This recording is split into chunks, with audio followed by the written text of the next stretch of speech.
शुक्रिया चंदना, बहुत शुक्रिया मंथन और संभावना ट्रस्ट, सत्यु, अजय गांधी जी और सारे दोस्तों, यहाँ मौजूद दोस्तों और साथियों। मेरे लिए ये काफ़ी इज्जत की बात है कि प्रोफेसर पुष्प भार्गव की याद में जो बातचीत का सिलसिला शुरू हो रहा है, उसकी पहली कड़ी ने मुझे मौका दिया है कि मैं आपसे मुखातिब हो सकूं। जब हम ये सोच रहे थे कि आखिर किस मौजू पर बात की जाए, कौन सा मसला चुना जाए और कौन सी ज़ुबान चुनी जाए, तो मुझे प्रोफेसर भार्गव ही याद आए। और इसलिए कि जैसा अभी बताया गया कि प्रोफेसर भार्गव अलावा इसके कि एक बहुत बड़े साइंसदां थे, एक बहुत बड़े वैज्ञानिक थे, प्रोफेसर भार्गव की गहरी दिलचस्पी अदब में थी। प्रोफेसर भार्गव की गहरी दिलचस्पी कला में थी और अदब में थी। मैं उनसे मेरी जब आखिरी लंबी बातचीत हुई थी तब वे बांग्ला के लेखक शरद चंद्र को पढ़ रहे थे और उनका इरादा प्रेमचंद को दोबारा पढ़ने का था। और हमारी बातचीत इस मसले पर हुई थी कि शरद चंद्र की औरतों में और प्रेमचंद की औरतों में किस तरह की समानता है और किस तरह का फ़र्क है। और मैं हैरान रह गया था प्रोफेसर भार्गव की गहराई देखकर शरद चंद्र के अदब में। इसके अलावा प्रोफेसर भार्गव ने मुझे अपना एक पेपर भेजा जिसमें उन्होंने नेचर में यानी कुदरत में जो कला छिपी हुई है उस कला पर बहुत लंबी तहरीर की थी, तस्करा किया था। ये कि नेचर में या कुदरत में एक डिज़ाइन है, एक पैटर्न है जिसको वो बहुत ही मेहनत से और बहुत ही कायदे से सहेज कर रखती है। और प्रोफेसर भार्गव का कहना यह था कि साइंस या विज्ञान का काम इस कुदरत के साथ एक जिंदा रिश्ता बनाना है, उस पर काबू करना नहीं है। विज्ञान को अगर इस तरह का कोई घमंड हो कि वो कुदरत को काबू करना चाहता है तो उसे इस घमंड से आज़ाद हो जाना चाहिए। इसलिए और तीसरी जो फिक्र थी प्रोफेसर भार्गव की सबसे ज़्यादा, वो ये जिसके बारे में अभी उनका तारुफ करते हुए बताया गया कि हिंदुस्तान के लोग वैज्ञानिक तरीके से सोचना कैसे सीखें। जिसको वैज्ञानिक तरीके से या साइंसी तरीके से सोचना कहते हैं, उसके लिए अंग्रेज़ी के जिन दो अल्फाज का हम इस्तेमाल करते हैं, साइंटिफिक टेम्पर, अगर उसका तर्जुमा करें तो वो सिर्फ चेतना नहीं है, वो संवेदना भी है, वो सेंसिटिविटी भी है। तो दरअसल ये पूरा मसला ख्याल का तो है ही, लेकिन यह मसला एहसासात का भी है। और हम सब जो ये दावा करते हैं कि हम एक नई दुनिया के इंसान हैं, तो इस नई दुनिया के इंसान होने का मतलब क्या है? क्या हमारे एहसासात, क्या हमारे महसूस करने का तरीक़ा कुछ बदला है और कुछ नया हुआ है?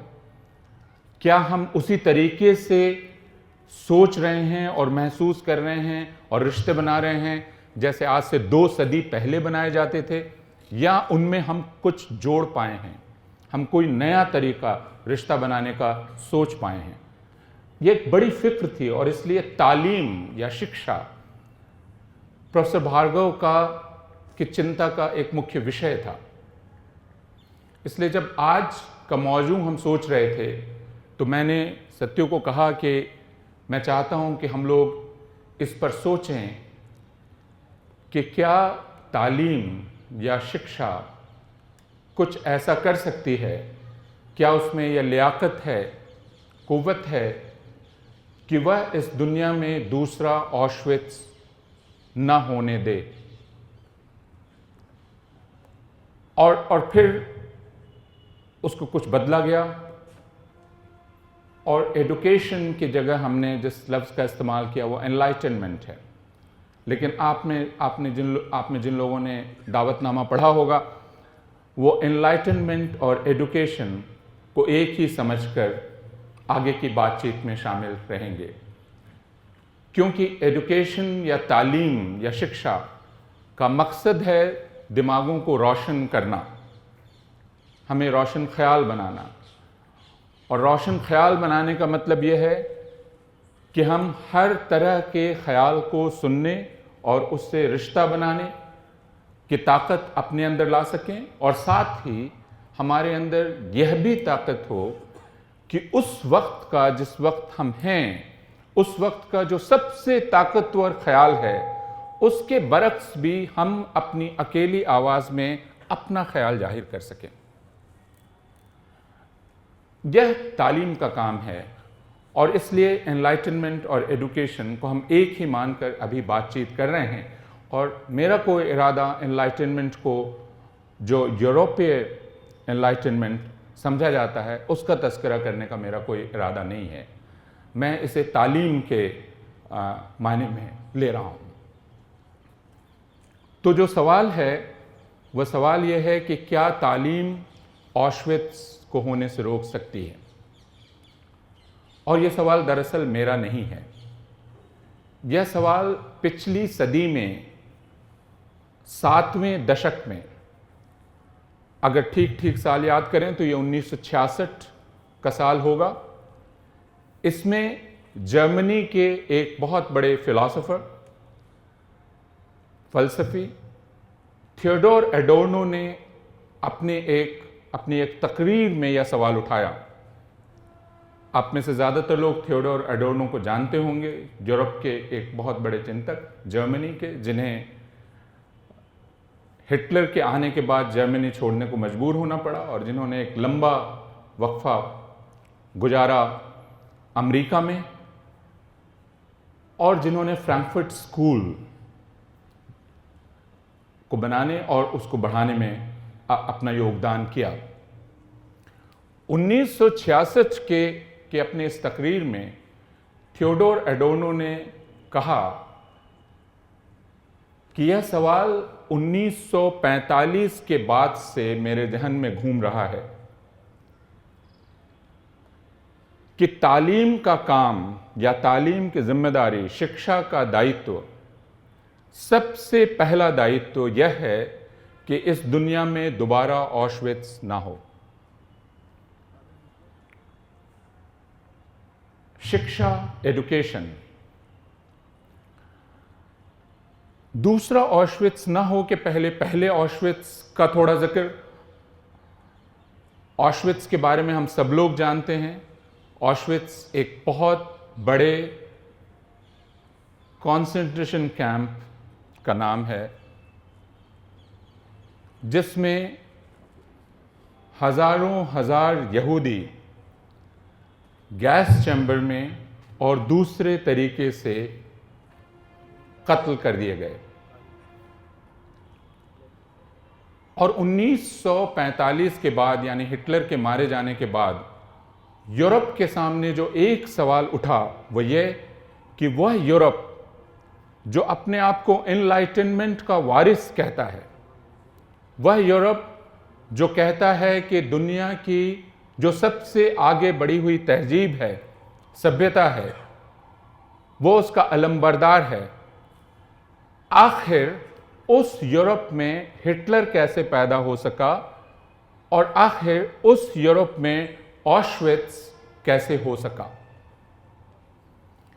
यह सवाल जर्मनी का सवाल था और यह सवाल यूरोप का सवाल था। अगर एनलाइटनमेंट के प्रोजेक्ट को पूरी दुनिया में ले जाने का दावा यूरोप का था और उसका यह कहना था कि हम पिछड़ी हुई तहजीबों को आगे लाना चाहते हैं, तो अब यूरोप के सामने खुद यह सवाल दरपेश था कि आपके यहां ऑशविट्स कैसे मुमकिन हो सका।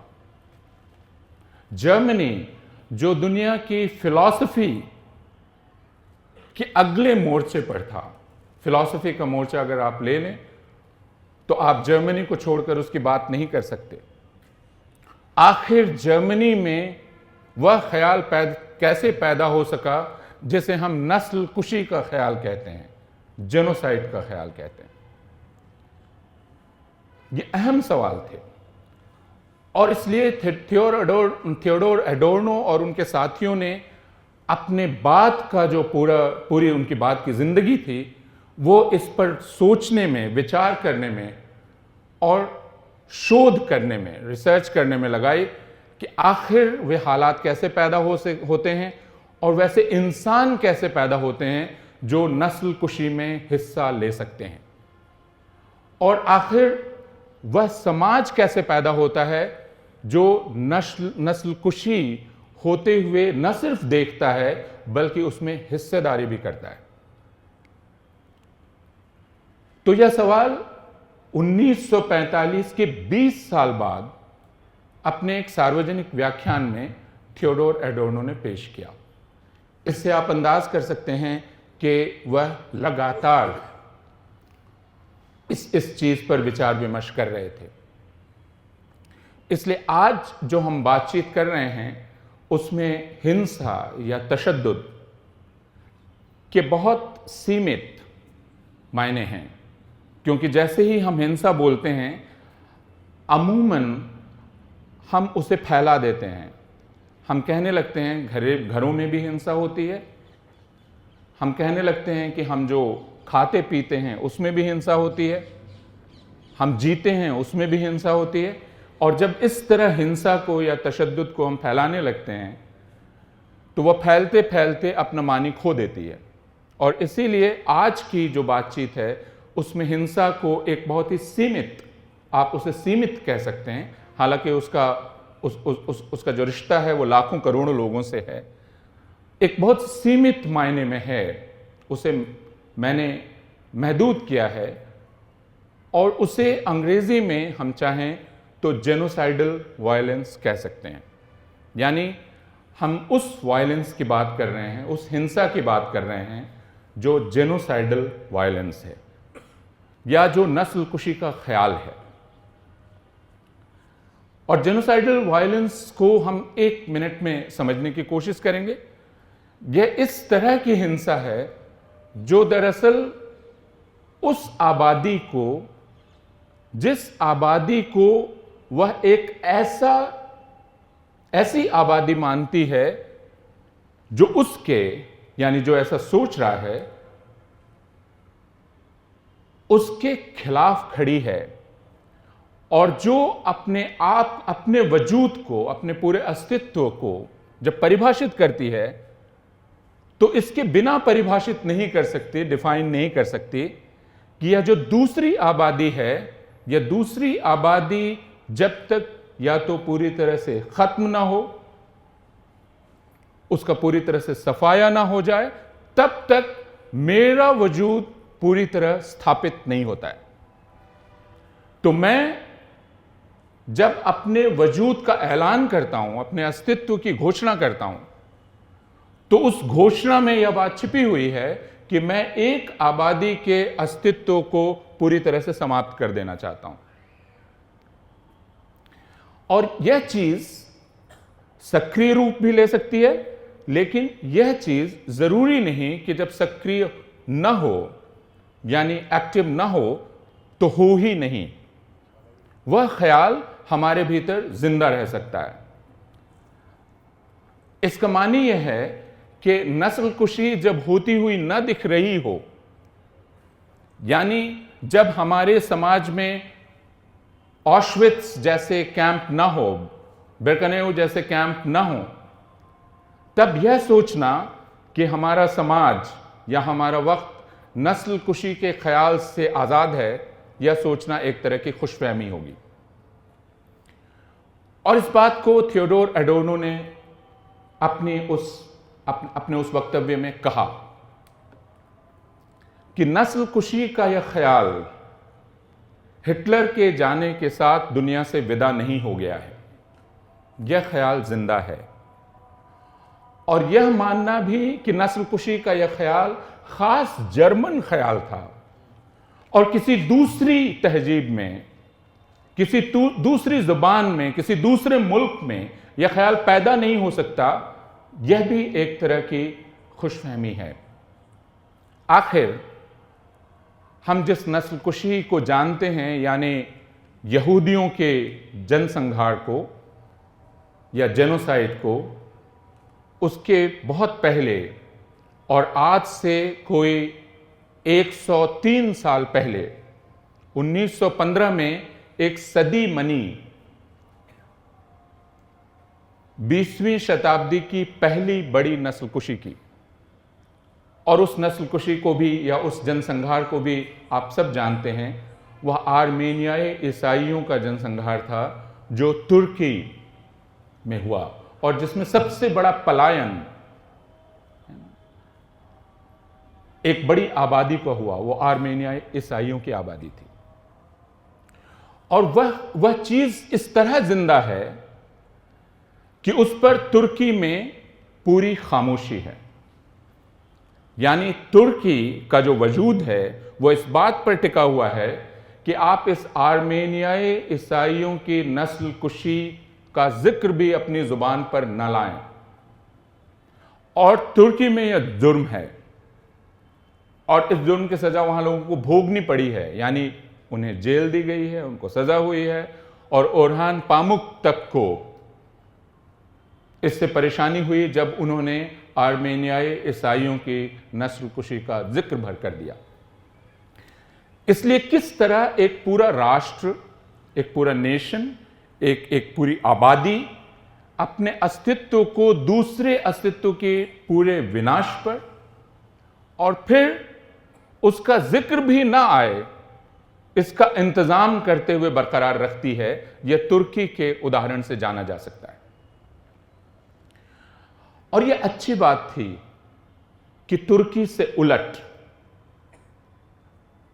जर्मनी ने हिटलर के मारे जाने के बाद और दूसरी बड़ी लड़ाई में जर्मनी की हार के बाद, जिसको यह कहा जा सकता था कि वह जर्मनी की बेइज्जती थी, जैसे पहले विश्व युद्ध में कहा जाता है कि उसकी बड़ी बेइज्जती हुई जिसकी वजह से हिटलर पैदा हो सका, क्योंकि उसने यह कहा कि वह राष्ट्रीय स्वाभिमान को वापस लाएगा और इसलिए हिटलर के साथ लोग आए। लेकिन दूसरी बड़ी लड़ाई में जर्मनी ने अपनी हार के बाद और हिटलर के मारे जाने के बाद अपने आप पर सोचना शुरू किया और जर्मनी ने इस बात को कबूल किया कि हिटलर कोई अपवाद नहीं था, एक्सेप्शन नहीं था। और उस ब्यौरे में जाने की जरूरत नहीं है जो सिर्फ न्यूरम्बर्ग ट्रायल में नहीं था, बल्कि हिटलर के जो साथी थे उनके मुकदमों के जो ब्यौरे हैं और तफसीलात मौजूद हैं हमारे पास, और उनमें उन पर बड़ा काम हन्ना आरेंट ने किया। उन तफसीलात से उन लोगों के बारे में हमें मालूम होता है जिन्होंने इस जेनोसाइड में हिस्सा लिया। दो तरह से, एक फैसला कुन जगह पे जहां वे फैसला कर रहे थे और दूसरे जहां वो फैसलों पर अमल कर रहे थे। और अक्सर यह पाया गया कि जिन लोगों ने इस बड़ी कार्रवाई में हिस्सा लिया वे खुद को एक मशीन मान रहे थे। जब उन्होंने दलील दी अदालतों में तो उन्होंने कहा कि उन्होंने हुक्म की तामील की। इसके मानी ये हैं कि जो जुर्म हो रहा था और जो इतना बड़ा था कि उसके बारे में पढ़कर और सोचकर हमारे रोए खड़े हो जाते हैं, जिन्होंने उसमें हिस्सा लिया, यानी जिन्होंने चुना कि यहां जो लोग बैठे हैं उसमें आप खड़े हो जाएं और आप खड़े हो जाएं और आप खड़े हो जाएं और आज आपको गोली मारी जाएगी और फिर आप खड़े हों और आप खड़े हों और आप खड़े हों और आप वह कब्र खोदेंगे जिनके किनारे खड़े होकर इनको गोली मारी जाएगी। जिन्होंने इतनी ब्यौरे में जाकर सब कुछ तय किया, जब उन्हें खुद अपनी भूमिका के बारे में सोचने का मौका आया तो वे नहीं सोच पाए कि उन्होंने कितनी दूर तक इस पर विचार किया था कि वे क्या करने जा रहे हैं, या वे हिटलर की मशीन भर थे। मैं अभी किसी नतीजे पर नहीं पहुंच रहा हूं, लेकिन मैं ये कह रहा हूं कि यह चीज सामने आई। तो क्या इसका मतलब यह है कि जब वे खुद इसमें हिस्सा ले रहे थे तो वे अपना वजूद खो बैठे थे, और वे दरअसल अपनी वही सबसे महत्वपूर्ण चीज खो बैठे थे जो हमें इंसान बनाती है, यानी सोचने की और डिस्क्रिमिनेट करने की ताकत, जिसमें हम फैसला करते हैं कि हम किस चीज में हिस्सा लेंगे और किस में हिस्सा नहीं लेंगे। हम ये नहीं कहते कि हमारे फैसला करने का और हमारे किसी कार्रवाई में हिस्सा लेने का हक मेरे पास नहीं है, और यह कह के मैं चैन से सो नहीं सकता, क्योंकि इसका मतलब यह है कि मैं अपनी इंसानियत इसके साथ ही खो देता हूं। लेकिन मुख्तसरन यह कहा जा सकता है कि जर्मनी ने इस पर फिर से सोचना शुरू किया, और इसलिए जर्मनी ने इसका इंतजाम किया अपनी तालीम में, अपने करिकुलम में, अपनी पाठ्य पुस्तकों में। और हम जानते हैं कि आज तक यूरोप और जर्मनी में, जिसे फासिज्म कहते हैं या जिसे हिटलर का ज़माना कहते हैं, उस पर आज तक फिल्में बन रही हैं, आज तक उस पर नॉवेल लिखे जा रहे हैं, आज तक उस पर कविताएं, शायरी हो रही है, यानी उस पर लगातार सोचना जारी है। उन्होंने यह नहीं कहा है यह बीत गया, हमें इसकी याद न दिलाओ। यह एक ऐसा हमारे महान राष्ट्र में एक तरह का भटकाव था, जिसे अंग्रेजी में एबरेशन कहते हैं। यह भटकाव था, आखिर हमारा इतना महान इतिहास है, आप हमें बार बार इसकी याद क्यों दिलाते हैं?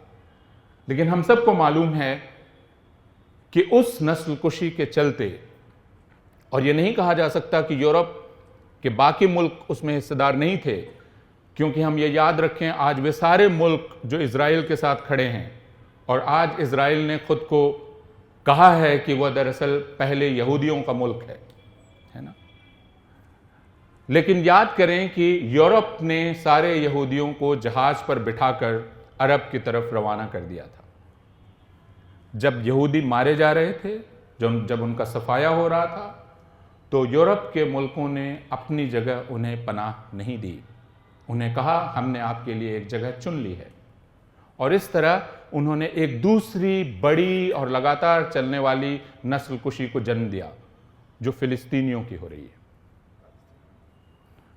और जिसके बारे में अब कोई बात भी नहीं करता। यानी गाजा पट्टी का गला घोंटा जा रहा है, लेकिन अब दुनिया के लिए वह विचार का विषय नहीं है, क्योंकि हम सब इजराइल के दोस्त होना चाहते हैं। और वह इजराइल जो उन यहूदियों से बना है जो उस नस्लकुशी से निकले, वे अब खुद एक नस्लकुशी में हिस्सा ले रहे हैं। और इसीलिए एडोर्नो का जो कहना था, और मैं जो सिर्फ आपको याद दिलाना चाहता हूं, कि यह ख्याल किसी एक राष्ट्र का, किसी एक जाति यानी एथनिसिटी या नेशन या किसी सभ्यता की खासियत नहीं है, वह हर जगह पाया जा सकता है। और इसलिए जर्मनी में आप स्वस्तिक अपनी कमीज पर लेकर नहीं चल सकते, आप स्वस्तिक अपने दीवार पे नहीं लगा सकते, आप कोई ऐसी बात नहीं कर सकते जिससे यह जाहिर हो कि आप यहूदियों के खिलाफ अपने मन में बैर पालते हैं। आप ऐसा ख्याल नहीं रख सकते, यह जुर्म है। आप जानते हैं एंटी सेमिटिज्म एक जुर्म है बाकायदा। उसको लेकर बहस हो सकती है कि एंटीसेमिटिज्म को आज इजराइल किस तरह इस्तेमाल कर रहा है, यानी वह कह रहा है कि इजराइल की किसी भी तरह की आलोचना एंटीसेमिटिज्म में आएगी, जो कि बिल्कुल गलत है। लेकिन अभी हम उस तरफ नहीं जाएंगे, क्योंकि वह एक अलग मसला है। मैं सिर्फ यह कहना चाहता हूं, ये इंतजामात जर्मनी ने अपनी आगे आने वाली पीढ़ियों के लिए किए, और ये इंतजामात उसने इसलिए किए कि उसे लगा कि हिटलर आखिर मेरी ही पैदाइश था, इसी जमीन की पैदाइश था, और इस जमीन से दोबारा हिटलर पैदा हो सकता है। और यह चीज बहुत दिलचस्प तरीके से आज से 6 साल पहले 2012 में एक नॉवेल आया, और मैं बहुत मुख्तसर उसका जिक्र करूंगा। अंग्रेजी में उस नावल का नाम है लुक हु इज़ बैक। मुझे पता नहीं आप में से कितने लोगों ने उस नावल को देखा है, लेकिन उसे ज़रूर देखें, बहुत दिलचस्प है और उस पर एक फिल्म भी बनी है, लुक हु इज़ बैक। और यह दरअसल हिटलर है जो वापस जर्मनी आ गया 60 साल बाद या 70 साल बाद। और जब वो वापस आता है तो देखता है जर्मनी पूरी बदल चुकी है और उसे कोई नहीं पहचानता। और जब वह अपना सलाम करता है, जो हिटलर का सलाम है, तो लोगों को लगता है कि वो कोई बहुरूपिया है और जोकर है और लोग उस पर हंसते हैं। लेकिन एक नौकरी से लगभग हटाया जाता हुआ टेलीविजन जर्नलिस्ट जो कि स्ट्रिंगर है, वो इसे देखता है और उसे लगता है कि एक चीज है, इसका इस्तेमाल हो सकता है। यानी यह हिटलर की तरह लगता है और जो हरकतें कर रहा है वो पूरी जोकर की तरह हैं, लेकिन हिटलर अपने आप में बहुत गंभीर है। और ये बहुत दिलचस्प है कि हिटलर की जो चीज़ आज से 70 साल पहले बहुत ही खौफनाक थी, वो 70 साल पहले उसे जोकर बना रही है। लेकिन वह टेलीविजन जर्नलिस्ट अपने बॉस के पास उसे लेकर आता है, चूंकि उसकी नौकरी जाने वाली है, और कहता है कि क्यों न इसके साथ हम एक टॉक शो करें। और उसके बॉस को भी यह ख्याल आता है कि इससे टीआरपी ऊपर जा सकती है, और फिर वह टॉक शो शुरू होता है। लेकिन जब टॉक शो शुरू होता है तो जो शुरू में मजाक था, यानी टॉक शो करने वालों के लिए, वो धीरे धीरे वह चीज़ बहुत गंभीर हो जाती है। और यह दिखने लगता है कि जर्मनी में दरअसल इस जोकर के ख्याल को मानने वालों की तादाद बढ़ती चली जा रही है, और तब शिकायत की जाती है और तब वह शो बंद होता है। मैं इस कहानी को ज़्यादा नहीं खींचना चाहता, लेकिन लुक हु इज़ बैक उपन्यास से सिर्फ या फिल्म से सिर्फ यह बात कही गई, वो वापस आ सकता है। और अभी पूरे यूरोप में जो मंजर है उससे हम अंदाज कर सकते हैं कि लुक हु इज़ बैक गलत नहीं था, वो वापस आ सकता है। फिर भी मैं यह कहना चाहता हूं कि जर्मनी की इस कोशिश को हम न भूलें और एडोर्नो की इस अपील को न भूलें कि आज से सारी तालीम का पहला काम होना चाहिए इसका इंतजाम करना कि ऑशविट्स दोबारा ना हो। और अब हम अपने मुल्क पर लौटें। अगर ऑशविट्स को अपने मुल्क के कॉन्टेक्स्ट में रख के हम देखना चाहें, संदर्भ में रख के देखना चाहें, तो हमसे यह कहा जाएगा, अंग्रेजी में जो लफ्ज़ इस्तेमाल किया जाता है वह है कि आप अलार्मिस्ट हो रहे हैं। आखिर हिंदुस्तान में ऑशविट्स नहीं हो सकता। यह सहिष्णु लोगों का देश है। हमारी सभ्यता वसुधैव कुटुंबकम की सभ्यता है। हम सब का अपने यहाँ खैर मकदम करते हैं। यहाँ न जाने कितनी तहजीबें आईं, कितने लोग आए और यहीं के होके रह गए, वगैरह वगैरह वगैरह। हमारे यहाँ तरह तरह से खाने पीने और रहने सहने वाले लोग हैं। इसलिए आप ऑशविट्स का जिक्र यहाँ करके एक तरह का डर फैला रहे हैं, यह कहा जा सकता है।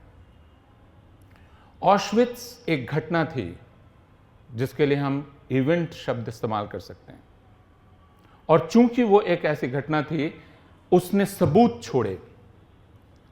इसलिए आप जब ऑशविट्स जाते हैं तो आपको एक बहुत बड़ी खला मिलती है, एक शून्य, एक वैक्यूम।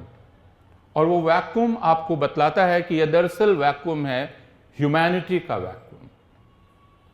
आप उस म्यूजियम में पहुंचते हैं जिस म्यूजियम में नन्हे नन्हे जूते हैं, नीचे से लेकर छत तक अटे हुए, और आपको उन पैरों का ख्याल आता है जिन्होंने इन जूतों को पहना होगा, और आप अंदाज कर सकते हैं उनका जिन्होंने इन जूतों को उतारवाया होगा। और आपको वो कमीजें मिलती हैं, और आपको वो पैंट मिलती है, और बहुत सारी चीजें मिलती हैं जिनसे आप अंदाज कर सकते हैं वे कौन लोग होंगे जिन्हें जब ले जाया गया होगा एक कमरे में यह कह के कि अब तुम्हें नहाना है, और जब वो कमरा बंद हुआ होगा और ऊपर से शावर, जैसे गैस शावर कहते हैं, चलाया गया होगा, उनकी चीखें उसमें घुट के रह गई होंगी। आप उन कमरों में जब जाएं, उस घुटन का, उस घुटी हुई चीखों का एहसास आपको होता है। यानी उस पूरी यंत्रणा को, उस पूरी यातना को, उस पूरे अत्याचार को आप देख सकते हैं। इसलिए आप उस जिम्मेदारी का भी एहसास कर सकते हैं कि फिर यह नहीं होना चाहिए। हमारे अपने मुल्क को अगर हम देख लें तो हम कहेंगे हमारे यहां कोई भी ऑशविट्स नहीं हुआ। अगर 1947 को छोड़ दें, वो ऑशविट्स नहीं था, वो एक दूसरे किस्म की हिंसा थी जिसमें हिंदुओं और मुसलमानों ने एक दूसरे को पागलों की तरह मारा और कत्ल किया। लाखों में आबादियों की अदला बदली हुई, जबरन, इच्छा से नहीं। लेकिन उसके बाद हिंदुस्तान में एक चीज होना शुरू हुई जिसकी तरफ से हमने आंख फेर ली, और वह चीज थी हिंसा का एक सिलसिला कायम होना। और हिंसा का यह सिलसिला, जिसे मैं 1961 से मानता हूं शुरू हुआ। जो लोग थोड़ी उम्र के हैं उन्हें जबलपुर याद होगा। 1961 में जबलपुर का पहला मुसलमानों पर हमला याद होगा, और वहां से एक सिलसिला शुरू हुआ हिंदुस्तान में। वह सिलसिला था हिंसा का कभी ना खत्म होने वाला एक लंबा सिलसिला, जिसमें कभी 3000, कभी 2000, कभी 4000 लोग मारे गए। और हमें उनके नाम याद हैं। वो भागलपुर हो, वो नेल्ली हो, 1984 हो, 1984 को अक्सर याद किया जाता है। लेकिन चाहे भागलपुर हो, जिसमें हमारे हिसाब से 3 से 4 हजार से ज्यादा लोग मारे गए और हजारों हजार मुसलमान बेदखल हो गए अपनी जगहों से, और आज तक वे सेटल नहीं हो पाए हैं, और वहां का हथकरघा उद्योग पूरी तरह से चौपट हो गया, यानी उनकी जिंदगियां तबाह हो गईं। गुजरात का जिक्र अलग से करना जरूरी है, जिसमें तकरीबन 3000 मुसलमान मारे गए।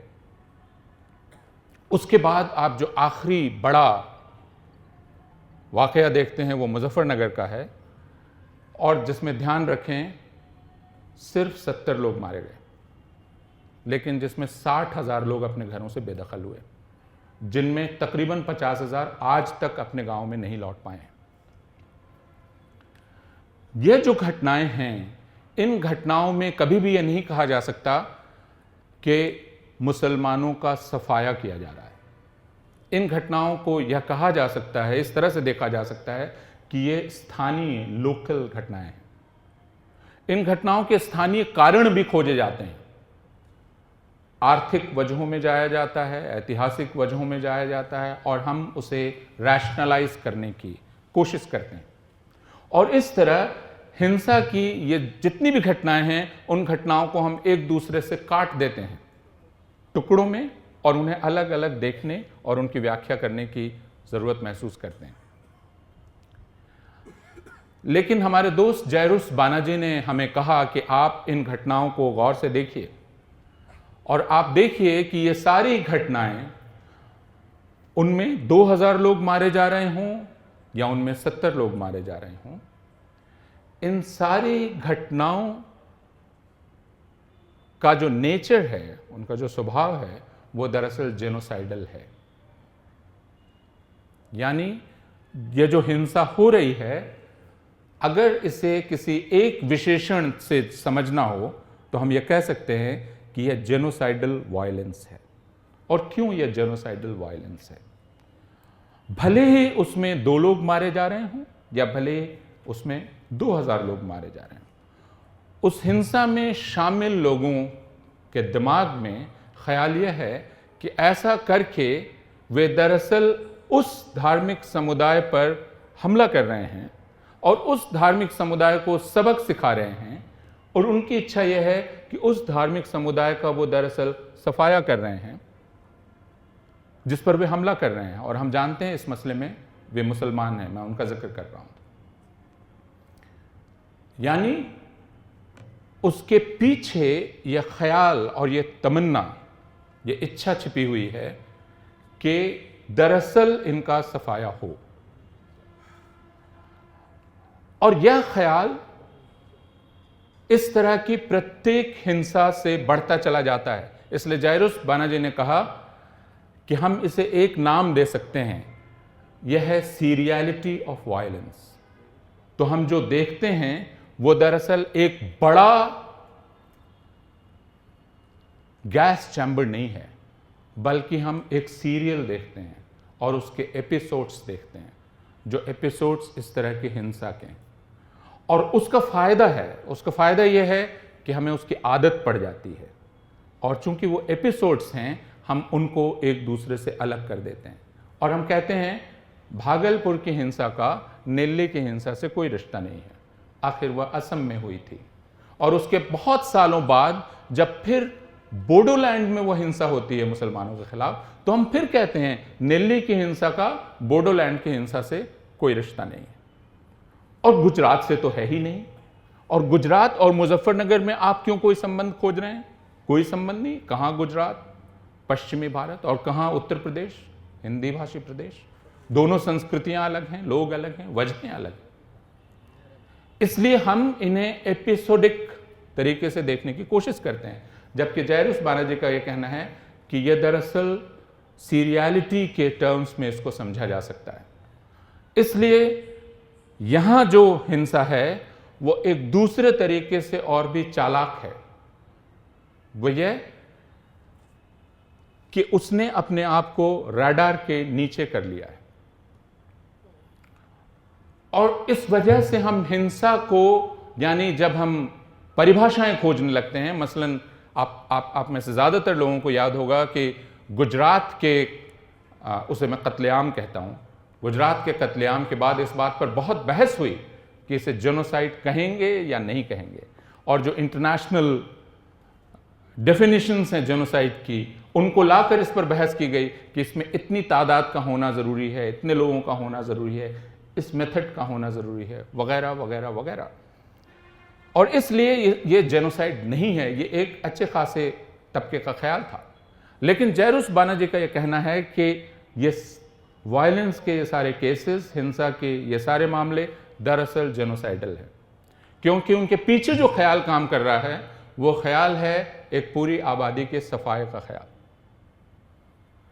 उसमें चालाकी यह है कि आपको कभी भी यह मौका नहीं मिलेगा कि आप एक म्यूजियम बना सकें।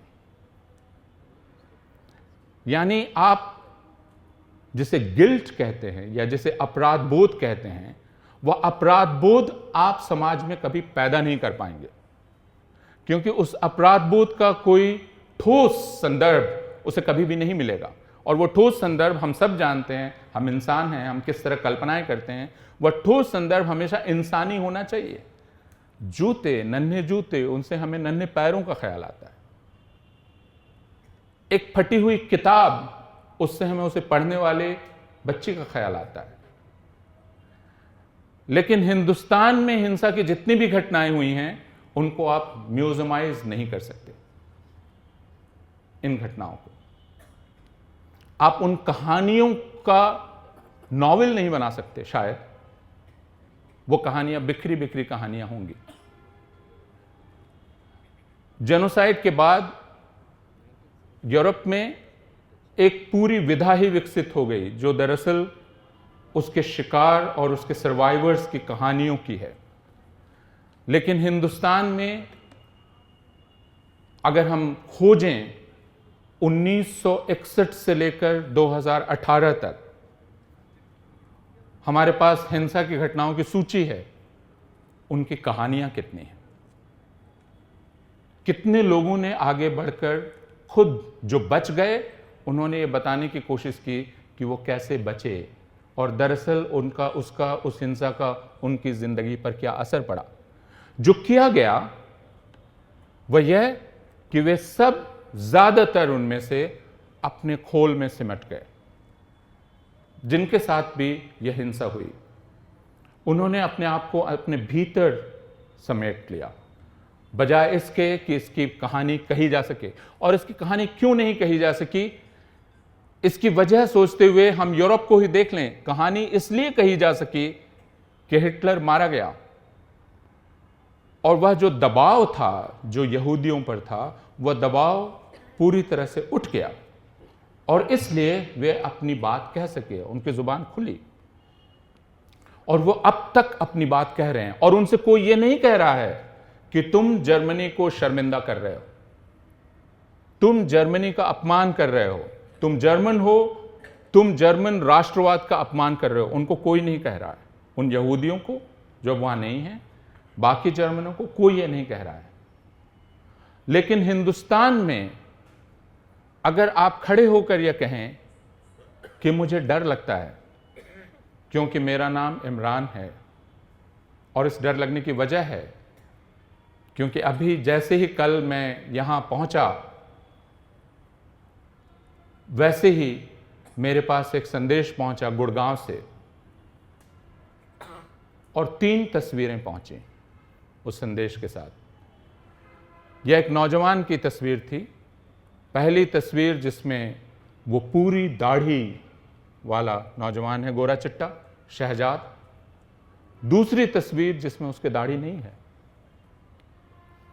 और हमें यह बतलाया गया कि उसे पकड़कर जबरन नाई की भी पिटाई करके हज्जाम की उसकी दाढ़ी कटवाई गई।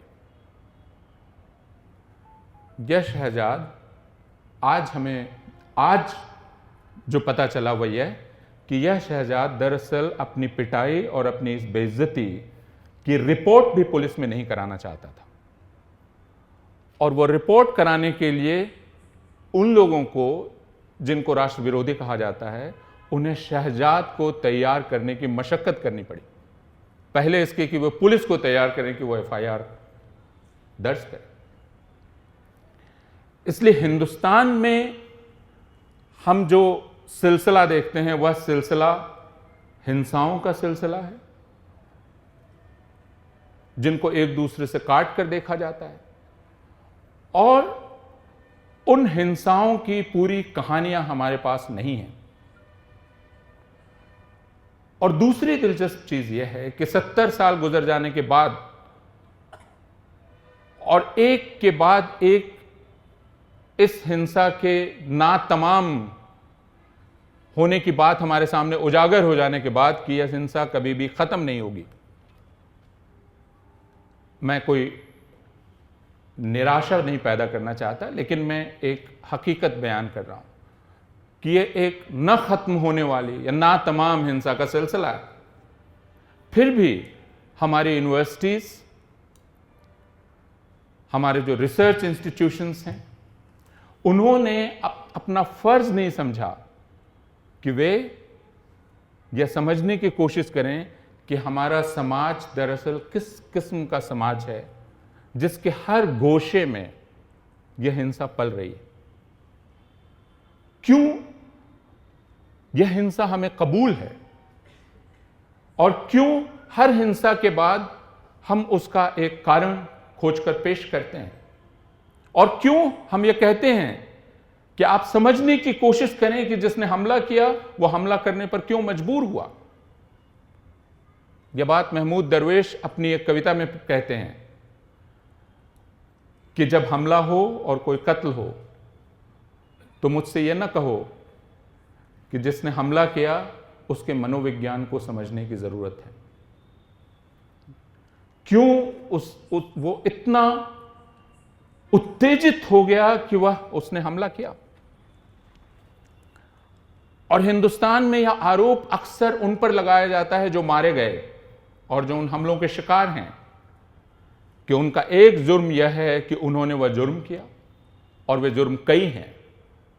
एक यह हो सकता है कि उन्होंने अजान जोर से पढ़ी, दूसरा यह हो सकता है कि उन्होंने अपने रेफ्रिजरेटर में गाय का गोश्त रखा, तीसरा यह हो सकता है कि उन्होंने गोकुशी की, चौथा यह हो सकता है कि उन्होंने गाय की तस्करी की।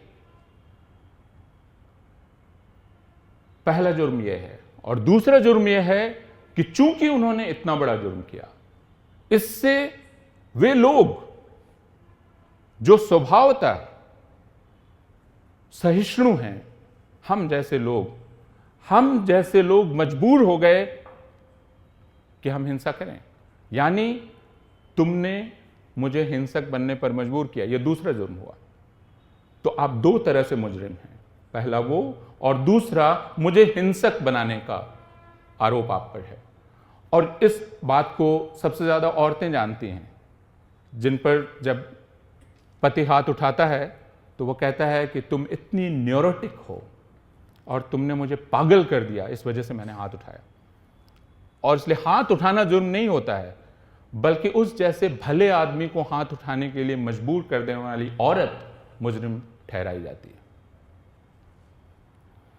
उसी तरह यह भली आबादी जो इतनी उदार है, इतनी सहिष्णु है, उस आबादी को आपने हिंसा पर मजबूर कर दिया, तो आप कितने बुरे होंगे इसका अंदाज किया जा सकता है। यह दूसरी चीज है। और इस चालाकी की वजह से हम कभी भी इस विषय पर ठहर कर विचार नहीं करते।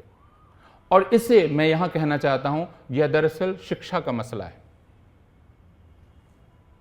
यह शिक्षा का मसला है। यह बहुत आश्चर्य की बात नहीं है कि 12वीं क्लास पढ़ने के बाद भी, 12वीं क्लास से निकलने के बाद भी हिंदुस्तान का एक आम छात्र या आम छात्रा यह नहीं जानती कि जिसे यह मुल्क बापू कहता था, इस मुल्क के आजाद होने के ठीक 6 महीने बाद उसे एक आदमी ने गोली क्यों मार दी। यह अगर आज भी आप 10वीं क्लास 12वीं क्लास पढ़ने वाले बच्चों से बात करें तो यह सवाल उनके लिए सबसे अहम सवाल नहीं है, जबकि इस मुल्क के लिए बहुत अहम सवाल होना चाहिए था कि आप हर साल जिसके गुणगान करते हैं और कहते हैं कि उसने बिना हथियार आपको आज़ादी दिलाई, इस पर बहस हो सकती है, लेकिन आखिर उसे आज़ाद हिंदुस्तान में 6 महीने बाद आपने जिंदा क्यों नहीं रहने दिया। गांधी को उसी के लोगों ने क्यों मार डाला। यह सवाल इतने ही सीधे तरीके से और इसी शिद्दत के साथ हमारी स्कूली किताबों ने कभी नहीं किया। और स्कूली किताबों को छोड़ दें, वो हमारे कॉलेज की किताबों में भी नहीं हुआ। हमने यह सवाल दरअसल किया ही नहीं, इसलिए एक रहस्य है।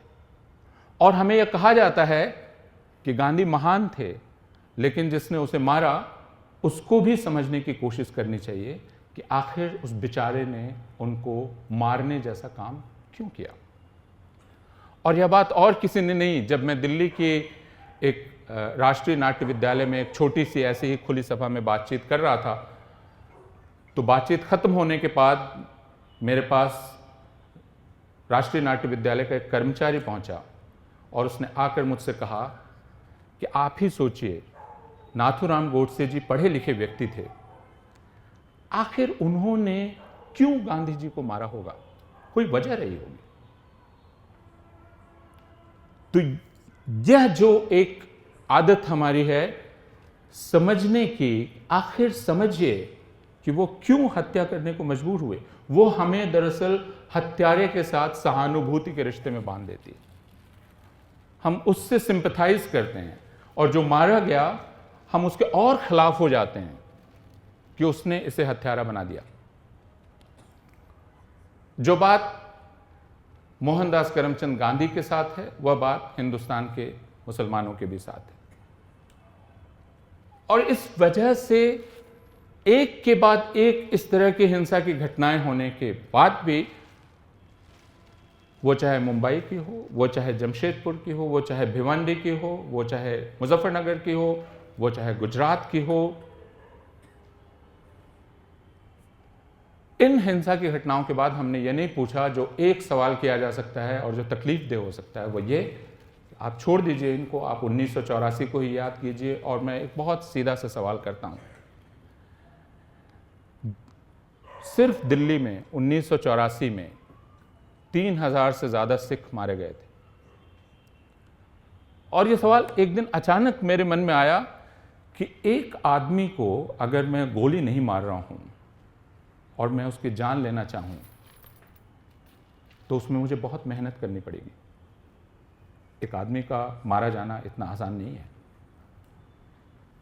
दिल्ली में जब 3000 सिखों को मारा गया तो उस कत्लेआम में कितने हजार लोग शामिल हुए होंगे? एक अंदाज के मुताबिक मैं कह सकता हूं 30,000 से कम नहीं। वे 30,000 लोग हमारे घरों में हैं, हमारे माँ, पिता, डॉक्टर, अध्यापक, बाकी सारे पेशों में इज्जत के साथ दुकानें चला रहे हैं। 30,000 लोग जो कत्ल में शामिल थे। और यही बात दूसरे कत्लेआम के बारे में कही जा सकती है। वे सारे लोग जो शामिल थे कत्ल में, वे इज्जत के साथ हमारे समाज में रह रहे हैं और हमारे समाज ने कभी भी उस कत्ल का कोई इंसाफ नहीं किया और उसने उसके बारे में सोचा भी नहीं। उसको लेकर कोई अपराध भावना भी नहीं है, कोई दोष भावना भी नहीं है। उसने बहुत जल्दी, हम तो 1938 1945 की बात कर रहे हैं, यह तो 1984 है, यह 2002 है, यह 2013 है, यह 2017 है। हमने सबसे आंखें मोड़ ली और हम बहुत इत्मीनान के साथ जी रहे हैं। और हम एक ऐसी शिक्षा का निर्माण कर रहे हैं जिससे हम सोचते हैं कि हम दुनिया के सबसे विकसित राष्ट्रों में पहुंच जाएं। और तब यह सवाल उठता है कि क्या हम ऐसी शिक्षा का आयोजन कर सकते हैं, और अगर करें तो फिर कैसे करें? क्योंकि यह सवाल बहुत अहम है। यह सवाल अहम है क्योंकि शहजाद मारा नहीं गया है, लेकिन तकरीबन मार डाला गया है। क्योंकि शहजाद की जो बेइज्जती है एक नौजवान की, और हिंदुस्तान जो कि एक मर्दानगी में यकीन करने वाला मुल्क है, हम उसके खिलाफ कितने ही हों, लेकिन एक मर्द को आप सरेआम उसकी दाढ़ी काट दें, वह लगभग उसकी मौत है। मैं अभी मैस्कुलिनिटी आदि पर चर्चा नहीं कर रहा हूं, लेकिन मैं कह रहा हूं शहजाद को बिना मारे मार डाला गया है। और इस तरह की मौतें हिंदुस्तान में तकरीबन रोज हो रही हैं। मैं जुनैद का किस्सा आपको नहीं सुना रहा हूं। जुनैद के मारे जाने के 1 साल बाद मैं उसके गांव का किस्सा सुना रहा हूं, जिसमें बीबीसी हिंदी के रिपोर्टर ने जाकर वहां देखा कि जुनैद के भाइयों ने और जुनैद के साथियों ने कुर्ता पैजामा पहनना छोड़ दिया है। और वे जब अपने जुमे की नमाज पढ़ने जाते हैं तो वे टोपी भी लगा के नहीं जाते, जिससे पहचान हो जाए कि वे नमाज पढ़ने जा रहे हैं। उन्होंने कहा कि हम मस्जिद में रुमाल से काम चला लेते हैं। और यह कोई हादसा नहीं है, यह कोई एक ऐसी चीज नहीं है जो आपके दिल पे चोट करे, लेकिन आप जानते हैं कि कोई एक चीज है जो खत्म हो गई है।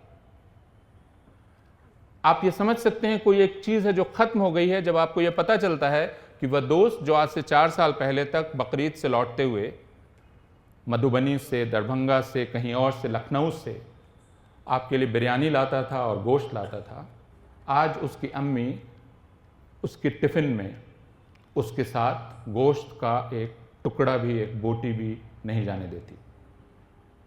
तब आप जानते हैं कि कोई एक चीज है जो खत्म हो चुकी है। और यह कितना अजीब है कि एक चीज जो लगातार रोजाना हमारी आंख के आगे खत्म हो रही है, हमें उसका एहसास ही नहीं है। क्योंकि जैसा बाना जी कहते हैं कि यह सीरियलिटी है और हम इसके आदी हो जाते हैं। और फिर आखिर हमें कौन हमारी इस बेहिसी को तोड़ेगा अगर वह तालीम ना हो तो, और कैसे किया जाए? और अक्सर लोगों ने कहा है कि दरअसल ये इस वजह से हुआ है कि हिंदू और मुसलमान दोनों एक दूसरे से अलग रहने लगे हैं और दोनों एक दूसरे को पहचानते नहीं हैं, और ज़रूरत इस बात की है कि दोनों को एक दूसरे के करीब लाया जाए। और कई बार यह कहा जाता है कि दरअसल हिंदुओं के मन में मुसलमानों के खिलाफ बहुत सारे बायसेस हैं और उन बायसेस को दूर किया जाना चाहिए, और इससे हो सकता है कि वे उनके मन में एक तरह की इंसानियत पैदा हो और वे उन्हें अपने जैसा माने। और इसलिए इस तरह के उदाहरण दिए जाते हैं, जो उदाहरण हैं कि आखिर रामलीला में जो रावण जलाया जाता है, वह रावण मुसलमान ही तैयार करते हैं उसका पुतला। राम का मुकुट मुसलमान ही तैयार करते हैं। हिंदुओं को याद दिलाया जाता है कि आपके लिए जो सबसे पवित्र, सबसे पाक मौका है आपकी लड़कियों के लिए उनकी शादी में जो बनारसी साड़ी बनती है, वो बनारसी साड़ी मुसलमान बनाते हैं।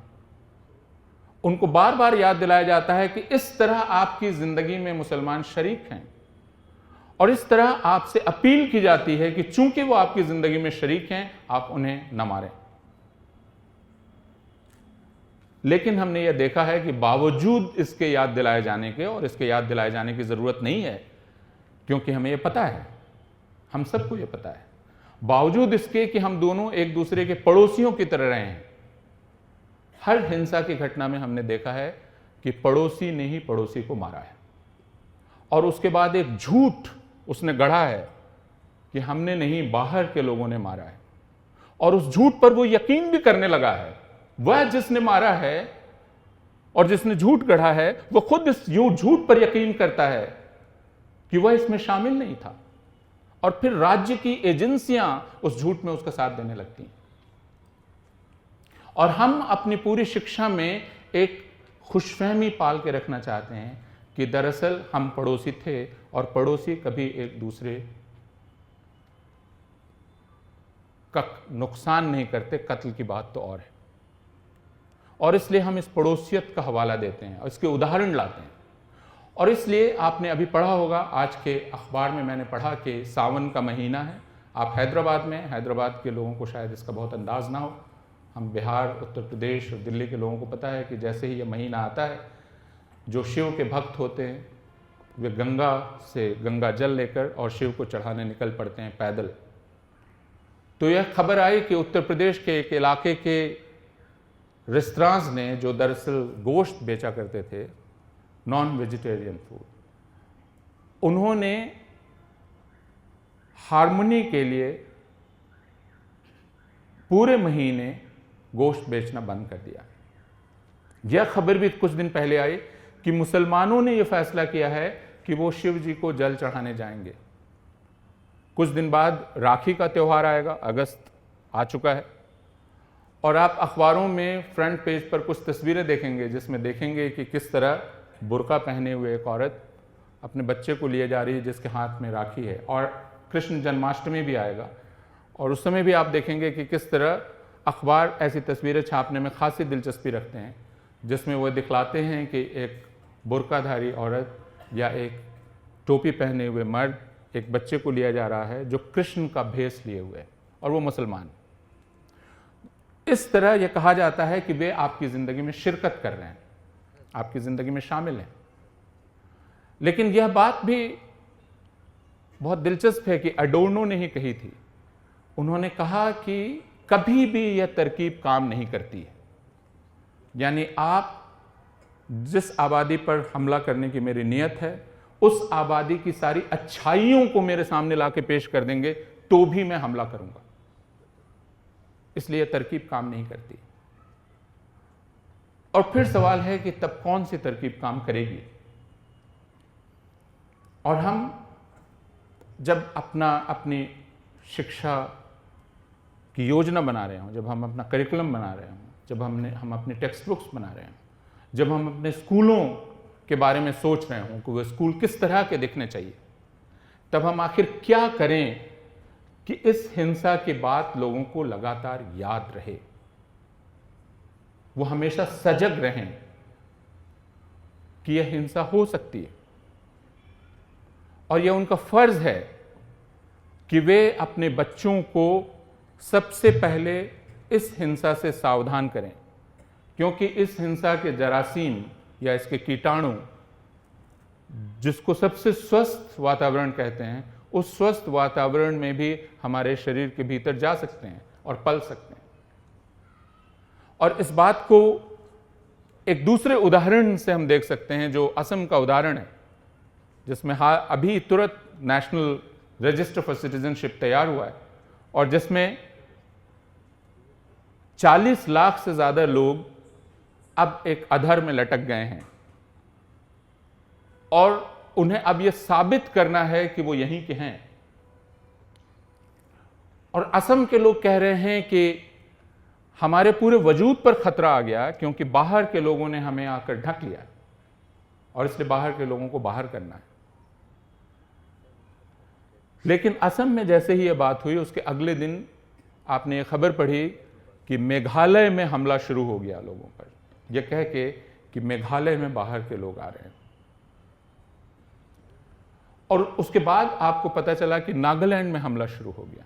और उसके बाद आपने संसद में एक सांसद की मांग सुनी जिन्होंने कहा कि पूरे देश में नेशनल रजिस्टर ऑफ सिटीजनशिप बनाया जाना चाहिए, यानी सिटीजनशिप या नागरिकता या शहरियत को अब एक दूसरा अदर तैयार करने का हथियार बनाया जा रहा है।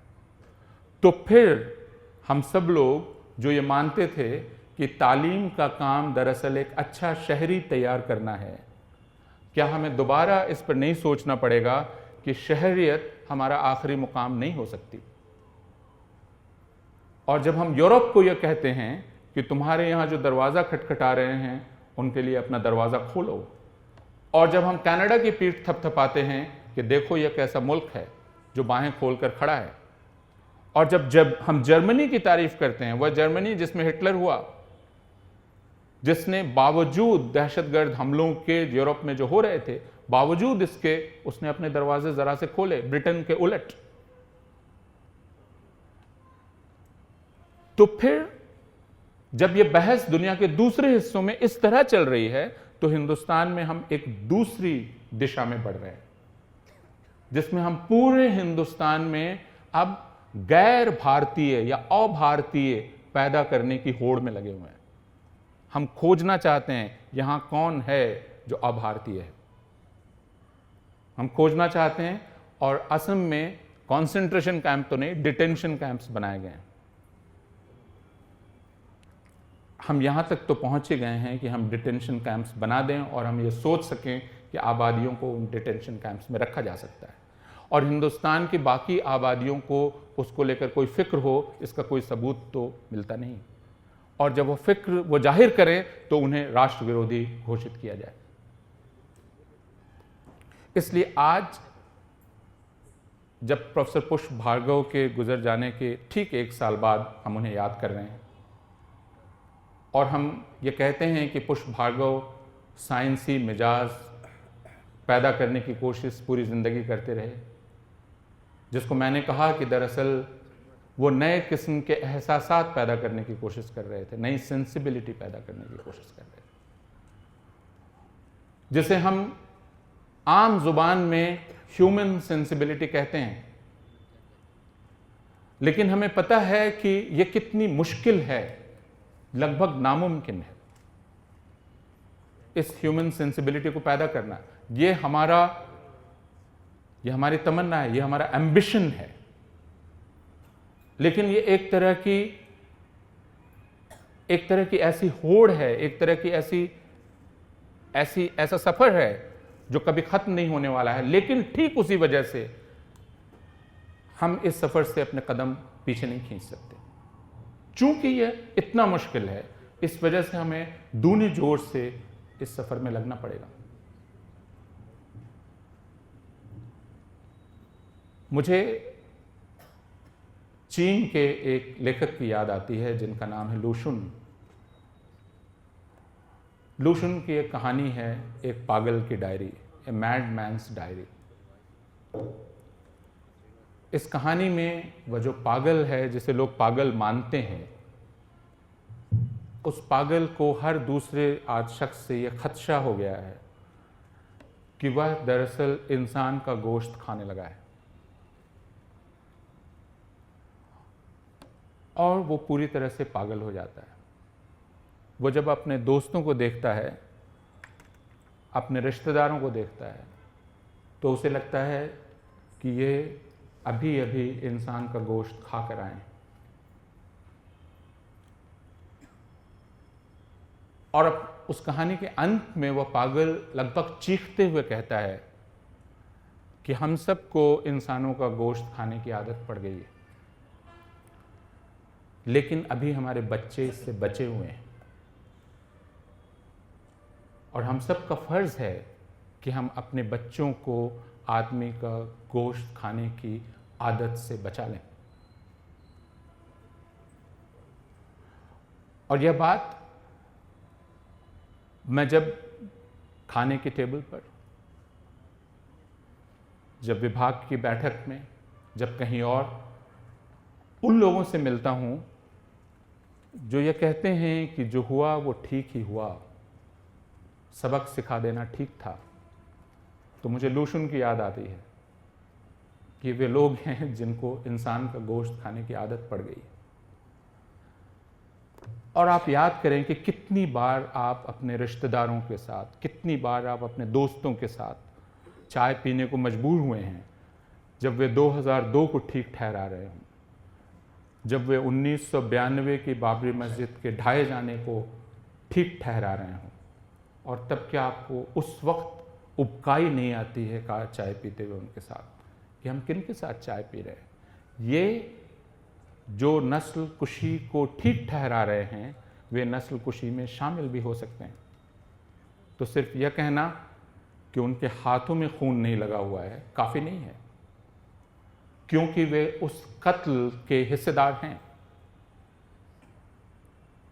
और आखिर में हम अगर सिर्फ अपने वक्त को समझना चाहें कि इस कत्लेआम में हिस्सेदारी को कैसे बढ़ाया जा रहा है, तो हमें यह समझना होगा कि अब इसके लिए 50 लोगों के मारे जाने की भी ज़रूरत नहीं, ना 2000 लोगों के मारे जाने की ज़रूरत है। इसके लिए शायद किसी के मारे जाने की ज़रूरत नहीं होगी। आप एक शहजाद को पकड़ेंगे, उसे पीटते हुए उसकी दाढ़ी काट डालेंगे, उसका वीडियो बनाएंगे, और उस वीडियो को आप रोज़ाना हज़ारों हज़ारों हज़ारों हज़ारों लोगों के बीच फैलाएंगे। इससे एक हिंसा फैलती है पूरे समाज में, उसको लोग देखते हैं और उसका मज़ा लेते हैं। ऐसे लोगों की संख्या कम नहीं है जो जब इस हिंसा को देखते हैं तो उससे उनके अंदर कोई विकर्षण पैदा नहीं होता, रिवल्शन पैदा नहीं होता, बल्कि वे उसमें शामिल हो जाते हैं। और इस तरह मैं दरअसल आपका काम करता हूँ, यानी मैं आपको इससे आज़ाद करता हूँ कि आप अपने हाथ में छुरा उठाएं या आप अपने हाथ में रिवॉल्वर लें और आप किसी का कत्ल करें, लेकिन मैं आपकी तरफ से कत्ल करता हूं। और इस तरह मैं समाज में एक बड़ी आबादी तैयार करता हूं जो इस कत्ल में शामिल हो जाती है, जो इसका मज़ा लेती है, जो इसको कंज्यूम करती है, और इस तरह यह हिंसा हमारी आदत में शामिल हो जाती है। और तब जब हम अपने करीब किसी उसी धर्म, उसी मजहब के व्यक्ति को देखते हैं तो हमें लगता है इसके साथ भी ये किया जा सकता है और इसके साथ भी ये हो सकता है। यह ख्याल हमारे मन में पलता रहता है और इस तरह हम एक नस्ल कुशी के ख्याल में यकीन करने वाले समाज में तब्दील होते चले जाते हैं। यह खतरा हमारे सामने दरपेश है और इसलिए थियोडोर एडोर्नो ने जो खतरे की घंटी आज से तकरीबन 42 साल पहले, 52 साल पहले, 55 साल पहले बजाई थी, उस घंटी को हमें उतने ही जोर से बजाते रहना चाहिए। हमें थकना नहीं चाहिए, ऊबना नहीं चाहिए। हम में से ज़्यादातर लोग थक जाते हैं और हमें ऐसा लगता है कि हम एक ही बार कितनी बार कहें, एक ही बात को हम कितना दोहराएं। हम पर लोग आरोप लगाने लगते हैं कि आप कोई नई बात नहीं कह रहे हैं, आप वही बात कह रहे हैं। और तब उन्हें कहना होगा कि हर रोज़ जब एक कत्ल होता है इस तरह का, तो ऐसा नहीं है कि आप कहें कि चूंकि कल एक मुसलमान मारा गया था और आज एक मुसलमान ही मारा गया है, यह बात कल हो चुकी, आज ना करें, आज नई बात करें। तो उसे कहना चाहिए कि कल एक अलग शख्स मारा गया था, आज एक अलग शख्स मारा गया है। कल एक अलग रिश्तों का संसार ख़त्म कर दिया गया था, आज एक अलग रिश्तों का संसार ख़त्म किया गया है। एक इंसान के मारे जाने का मतलब है रिश्तों का कि एक पूरी दुनिया जो उसके साथ जुड़ी हुई थी, उस पूरी दुनिया को ख़त्म कर देना हमेशा के लिए, और इसकी इजाज़त नहीं दी जा सकती। हर इंसान विलक्षण है, यूनिक है,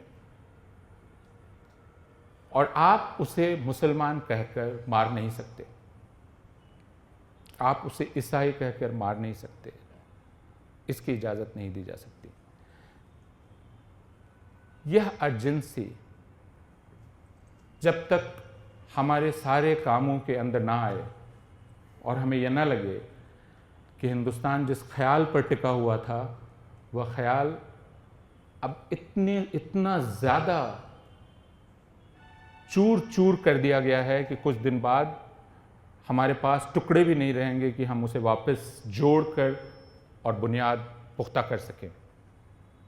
तो इसके पहले कि वो पूरी तरह से चूर करके और उसे बिखरा दिया जाए, हमारा काम ये होगा कि हम तालीम के अलग अलग रास्तों से उन्हें जुटाएं और वापस उस पत्थर को हिंदुस्तान की इमारत के नीचे लगाएं जिससे वह टिकी रहे। बहुत शुक्रिया। I knew Mr. Bhargav. He opened an exhibition. I'm an artist, and this is regarding Auschwitz. I have a painting done. You can all see this. This is known as Ponder. If you give emails, we will post it. And it is written about a story. I just read. It will not even take 30 seconds. Deliberately, the artist had correlated this painting with poem, since Ponder is bilingual in expressions based on true story of the mob, sentiment to the artist and the subject. Moreover, the artist incorporated a real-life experience of World War Jewish survival from the Nazi death camp. Genuine story.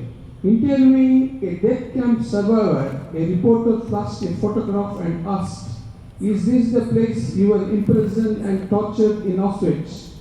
The Jewish prisoner, presently a free citizen and in old age, replied, "Yes, of course, oh God, except the grass in the photograph. I wish this grass should have been there during my imprisoned time so that I could have eaten, and many would have survived eating this grass. At that time, where did this grass go? Because of concentration and movement of military traffic, there was no grass." Dear friends, I mean brothers and sisters of this world, try to realize the sequence of war, hypocrisies and punishment imposed on, executed on the innocent citizens. We are true witnesses to war crimes that is going on today. Hatred leads no retreat. War turns civilized human race to nuclear damnation. And at the end, our children may have to survive on grass. I doubt even that grass will be available in a nuclear strike and reprisal. Thank you. Thank you, madam, for your talk. जो आपके right चाहता हूँ मैं, ये जो कश्मीर में जो हुआ था, कश्मीरी लोगों के विरुद्ध जो हुआ, पंडितों के विरुद्ध जो हुआ था, और हमारे पड़ोसी देश में हिंदुओं के विरुद्ध जो हुआ था, वो भी मेरे ख्याल से एक तरह का आक्रोशित, उसके बारे में राय क्या है? धन्यवाद। ये बात की जा रही हो ख़ास तरह के कत्लेआम की, तो हम उसका जवाब देना चाहें यह कहकर कि दूसरे के बारे में क्या, इसके बारे में मैं कुछ नहीं कहना चाहता। मैं सिर्फ ये दरख्वास्त करना चाहता हूँ आपसे कि पाकिस्तान ने हिंदुओं और ईसाइयों और सिखों का तकरीबन सफाया कर दिया, और यह बात पाकिस्तान के जन्म के पहले उसे चेताई थी, उसको चेतावनी दी थी मोहम्मद अली जिन्ना को महात्मा गांधी ने कि यह दिशा है जिस तरफ आप पढ़ रहे हैं, और आप जिन्होंने आधुनिक शिक्षा पाई है, और आप जो ये कह रहे हैं कि इस मुल्क के बन जाने के बाद यहाँ हर मजहब का आदमी रह पाएगा इज्जत से, यह सोचना गलत है, क्योंकि आपने तरीका गलत अपनाया है, उससे नतीजा ठीक नहीं पा सकते, जिसको महात्मा गांधी का साधन और साध्य का सिद्धांत है, पाकिस्तान से भुगत रहा है। हम उसे याद करके खुद को तसल्ली देना चाहते हैं या हम खुद को सावधान करना चाहते हैं? कश्मीर एक बड़ा मसला है और ज़्यादा पेचीदा मसला है, लेकिन क्या किसी से यह पूछने की ज़रूरत है कि अगर पंडितों का कत्ल हुआ तो उसके बारे में आपका क्या ख्याल है? इस सवाल के भीतर जो छिपा हुआ है उसको पहचानने की कोशिश कीजिए। क्या आप सोच ही कैसे सकते हैं कि पंडितों के कत्ल को कोई जायज़ ठहरा सकता है?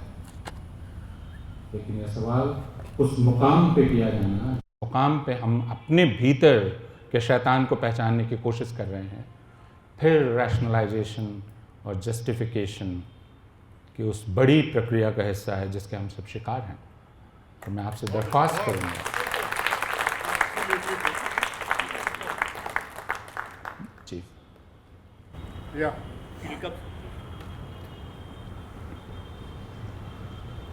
Hello, I'm Pradeep Kumar. Recently, I been to Cambodia, where it was a similar thing. A lot of massacre was there. Pol Pot has taken millions of people. There are killing fields on exhibition, like they are available there. You can go and see. It's very gruesome. And there are many places in Rwanda and other places also. Like instances of this. Here, what's happening is, it's pretty revolting. And I've seen that educated people, like my own classmates, are indulging in something like this. I have identified 3 of my classmates, and I'm giving them slowly a piece of my mind, so this is not right or right. But still, I'm not able to understand the root cause behind it. Why even educated people are behaving like this? Can you throw some light? Let's try to think about it. I don't have an answer, but let's think about it. What happens? When was it then when these educated friends of ours, all of us have such friends. When was it then when they felt bold enough and when they felt relaxed enough to air and articulate such views? तो अगर हम इसकी तरफ देखें तो हमें यह मालूम पड़ेगा कि यह दरअसल पिछले 30 बरस में, और अगर और नज़दीक आएँ तो पिछले 5 बरस में यह चीज़ खुलकर सामने आई है। और इसके मानी क्या हैं? इसके मानी ये हैं कि शायद हम इंसान के भीतर से या इंसानी समाज के भीतर से इस चीज़ को पूरी तरह कभी ख़त्म नहीं कर सकते। इस बात को शायद, ये एक बहुत तकलीफ़देह ख्याल है, लेकिन शायद यह हकीकत है। हम यह कर सकते हैं कि उस पर काबू करें और उसे मेन ट्रेंड में तब्दील ना होने दें। और उसके लिए 2 चीज़ें करना हमारे लिए ज़रूरी होगा। वो ये कि पहले, चूँकि हम सब जिस तरह साथ रहने के आदी हैं, उसमें हमें एक राज्य चाहिए, राज्य की एजेंसीज चाहिए। तो हम उस राज्य को उस ख्याल के हवाले ना कर दें जिसकी आप बात कर रहे हैं, क्योंकि एक बार अगर उस जगह पर वो ख्याल पहुंच गया तो वह राज्य जिन इंस्टीट्यूशंस के ज़रिए काम करता है वो उनमें पूरी तरह से पैबस्त हो जाएगा।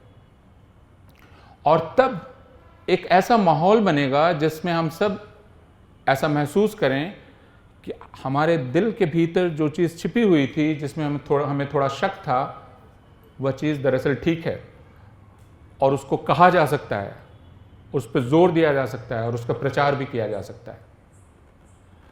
मैंने आपसे अर्ज़ किया कि मेरे पास इसका पूरा जवाब नहीं है। मैं खुद ये सोचने की कोशिश करता हूँ कि वैसे लोग, मसलन मेरी मुलाकात 2 डॉक्टरों से हुई जो सन 2002 में बड़ौदा के पास आदिवासी इलाकों में, मैं जानता हूँ कि हर शनिचर इतवार को बिना पैसा लिए आदिवासियों के लिए डॉक्टरी का काम करने बड़ौदा से 90 किलोमीटर दूर जाते हैं।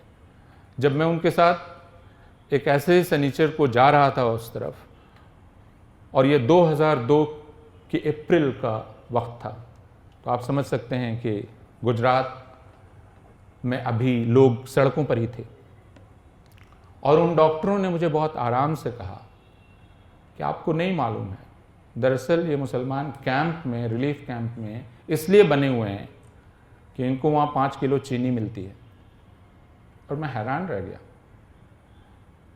ये सोच कर कि ये दर्दमंद दिल है, ऐसा नहीं है कि ये पैसा कमाने वाले सेल्फ सेंटर्ड लोग हैं, अदरवाइज सेंसिटिव गुड पीपल। लेकिन वे ये सोच सकते हैं कि अपने घरों को मुसलमानों ने इसलिए जला दिया कि उन्हें मुआवजा मिल जाए, और वे रिलीफ कैंप में उतनी गर्मी में इसलिए प्लास्टिक की शीट के नीचे हैं कि उन्हें 5 किलो चीनी मिलती है।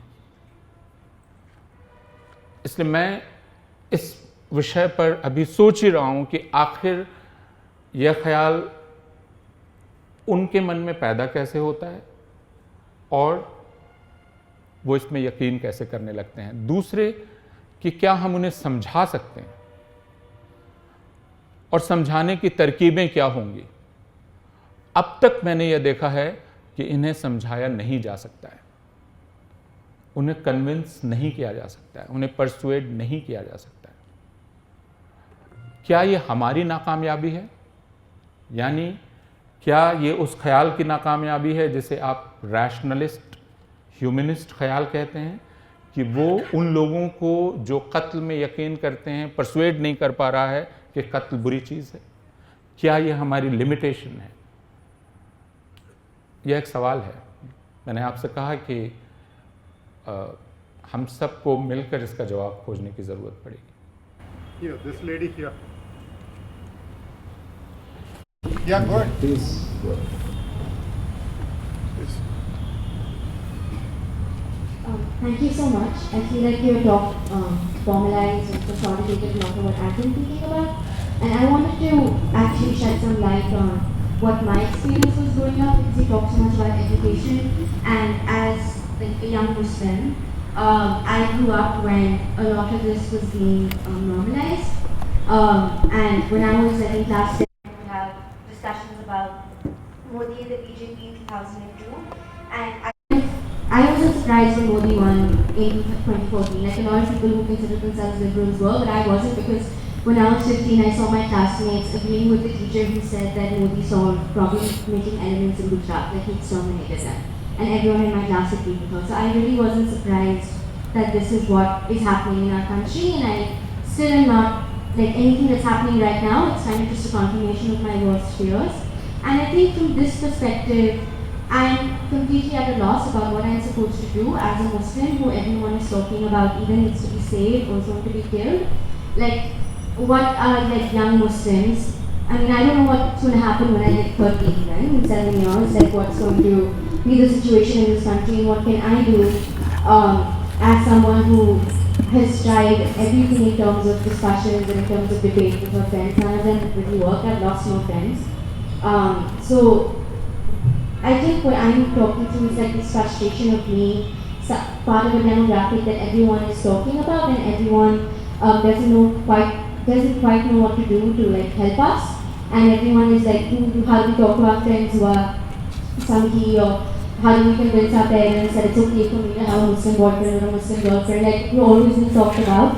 So I was wondering if you have any reading from what you've done about people who are experiencing this kind of precariousness, or who are experiencing this fear, and what are things that we can do to combat this from the perspective of people who are at the risk of being killed.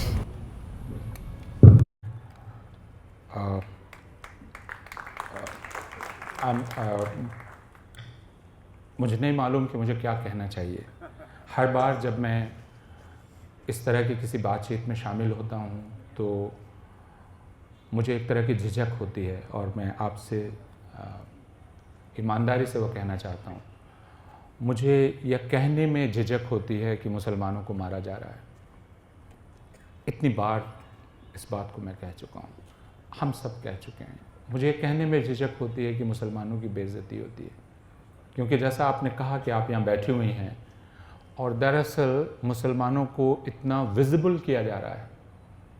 It's very obscene. It's obscene.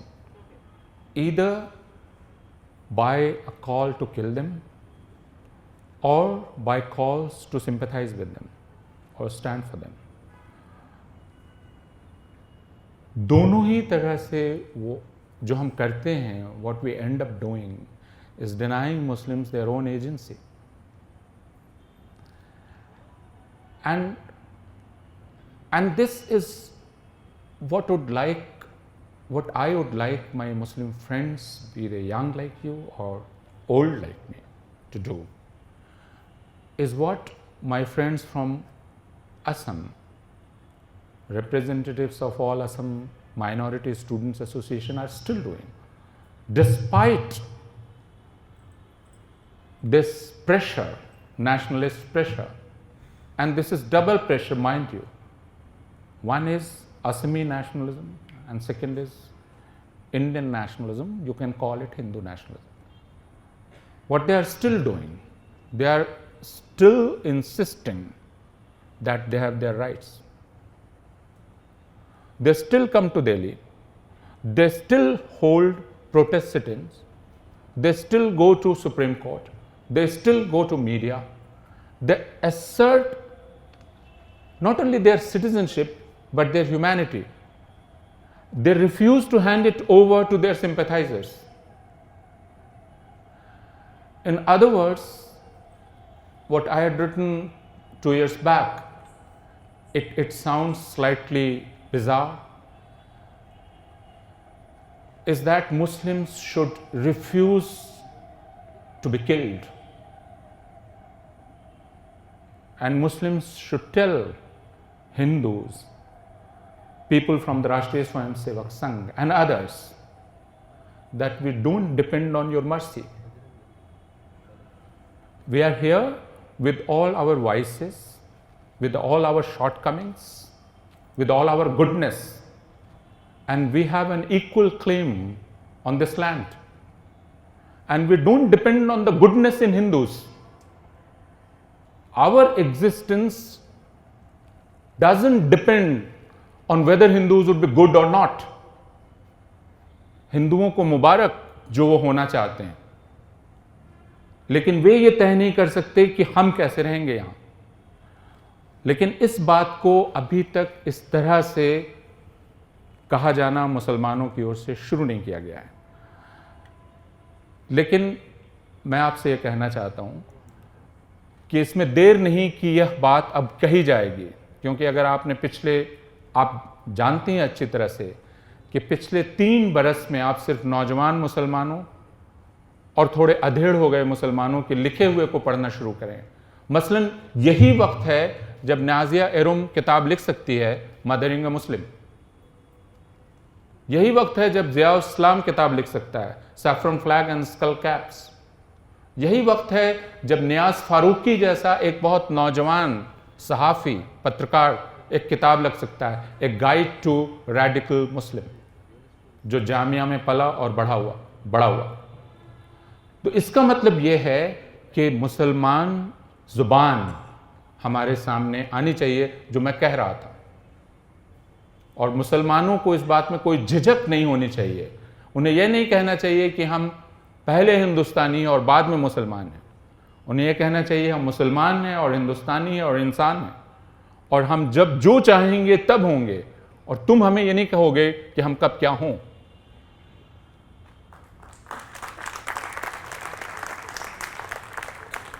Ji.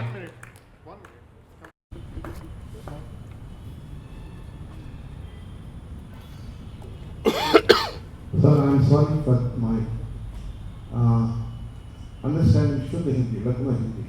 I'm sorry, in the first part of your speech, you spoke so many Just get to things. your question quickly. I'm coming to the Yeah. question, because I don't know whether I could understand well or not. Your point is very. Yes, number one. I'm sorry for that. No, don't worry about that. How you use the word at the end? Sabak sikha dena. Number one. How you use the word? Yes, that is Yeah, number one. Sir, I'm a trainer. We ask people to see role models. see role models. A role model should give a wonderful lifestyle for the people, but not for other things. So many things will happen in the world in thousands of years. But after 60, there's nothing wrong in learning about these things. But they should not learn about negative characters, whoever may be, Hindus, Muslims, or anybody. That's why they pick and choose. Sometimes they will choose other people also. No, but good people like Mahatma Gandhi, APJ Abdul Kalam, and Vivekananda. My request is, you cannot change people by argument. As Sajjan does say, you can change people by argument. It has to come on its own. But today, whatever you spoke is a history. It's an information. But in this information, would you like that we have choose the correct path for our future, or can we confine only to learning the information? That is the challenge for us. What is education? Is it set of informations? Is it set of selection of informations?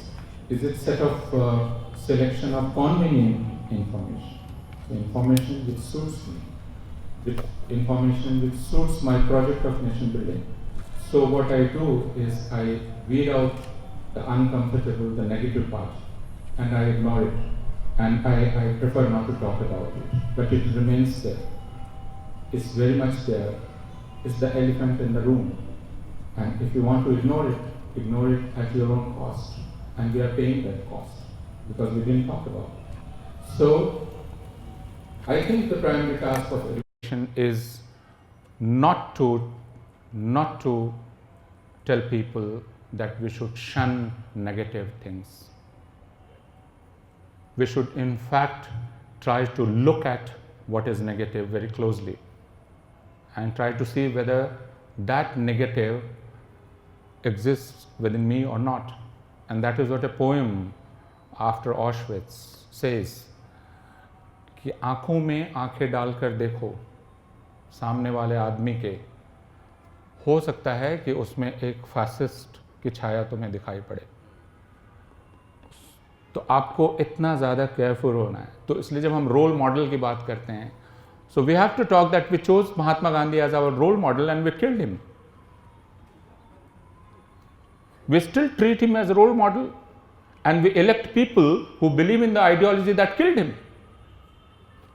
So I am asked to sing bhajans of Mahatma Gandhi and at the same time elect killers as our rulers. That is how we practice positivity in this country. Yeah.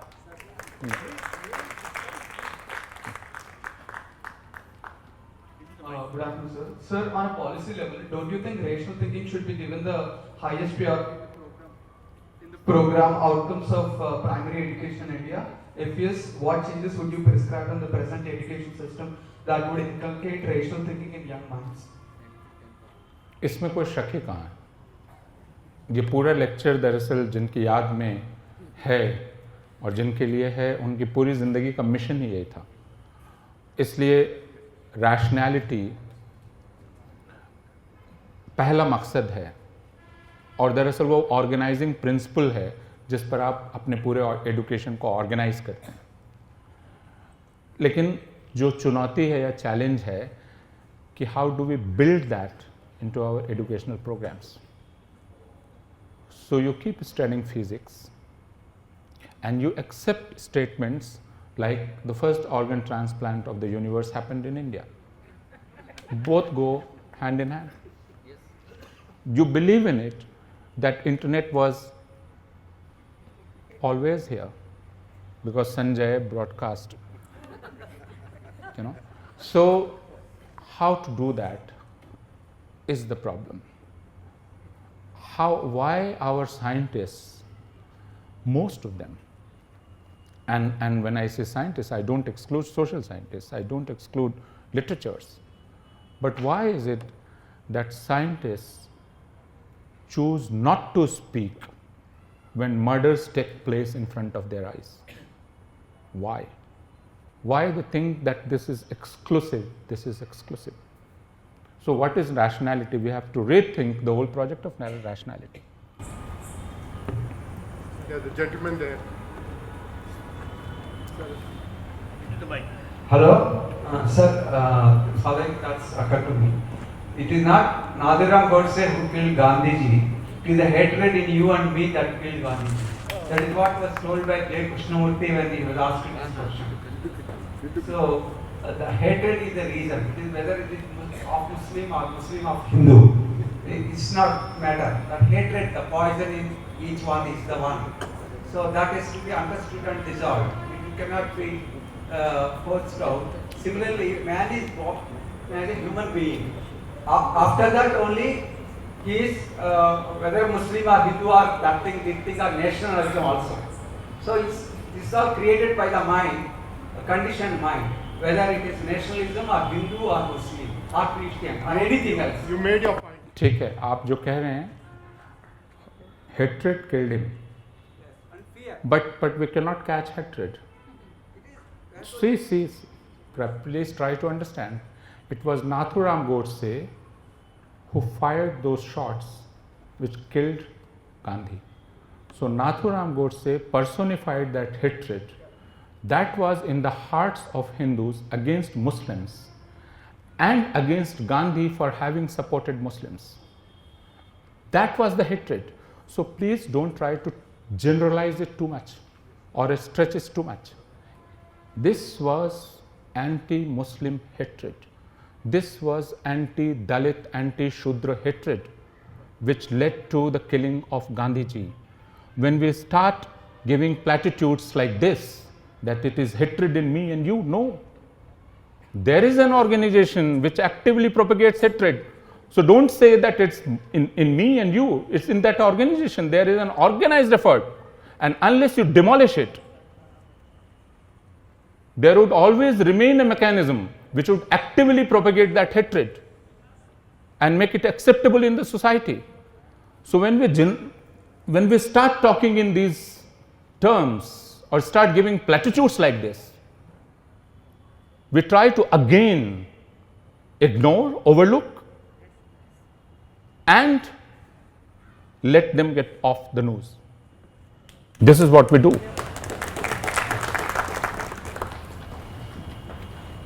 Yeah. Sir, is it possible to just make all the society, all the people, by educating, to make them like Gandhi, little Gandhi, we call little Gandhi, or in the footsteps of Gandhiji, everybody? Maybe little Gandhis, how to make and educate them? This is the necessary of the time. South Africa. I think you said what needs to be done, so I have nothing, I don't object. So here, my young, you're young. I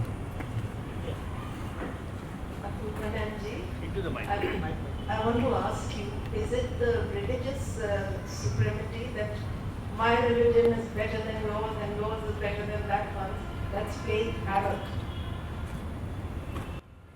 That could be one reason, but that is not the only reason.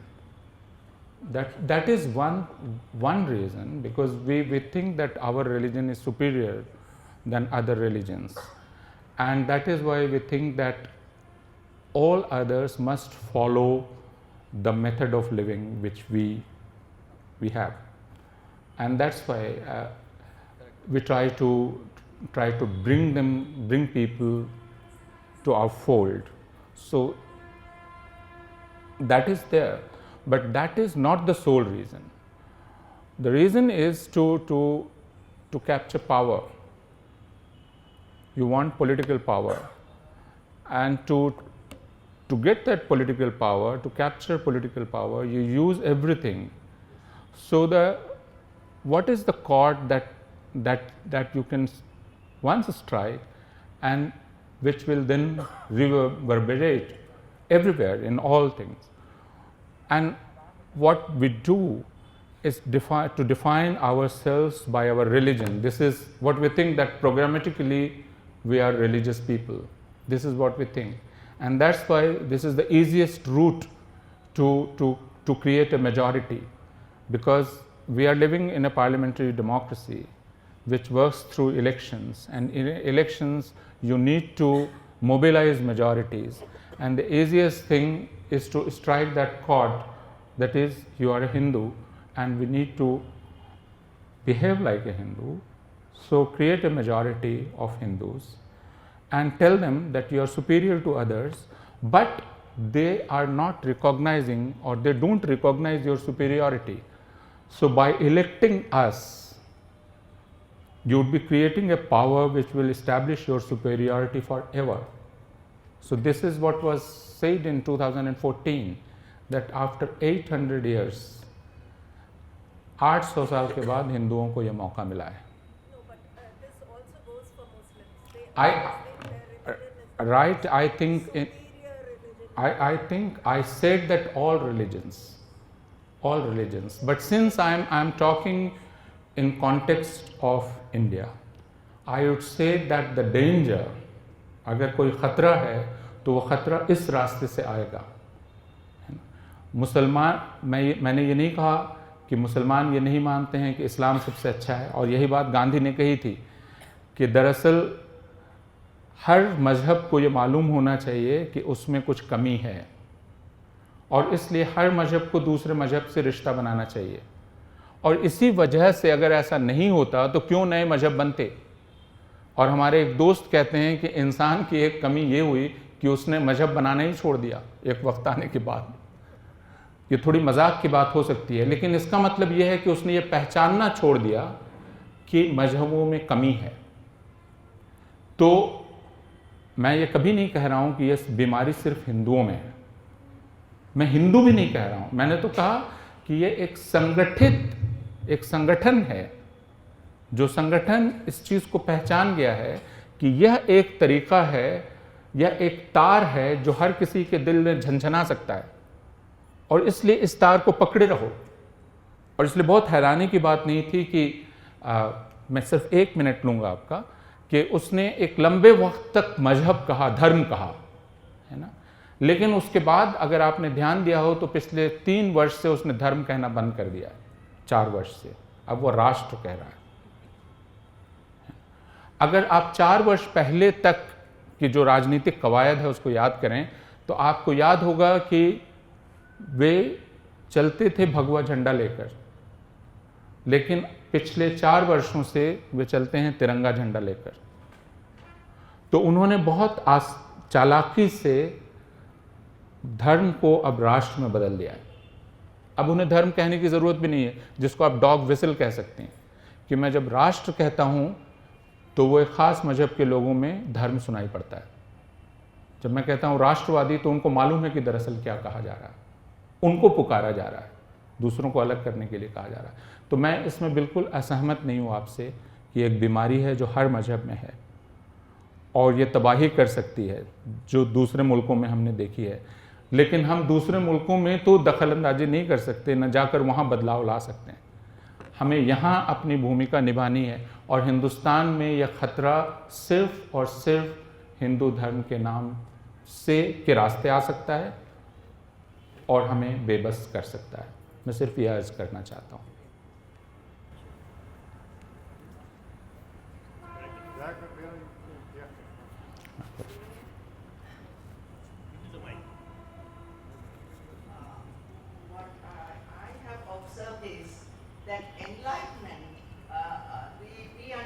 Enlightenment as part of education.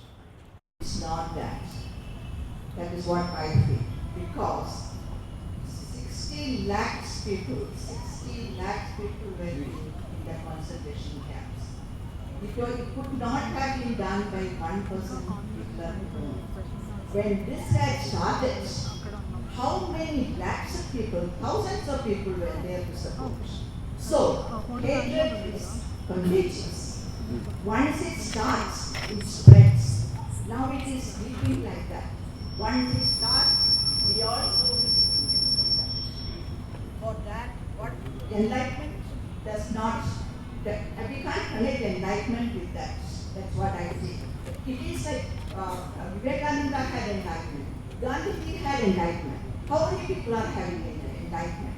When this spreads, it spreads like wildfire, and then nobody can stop it.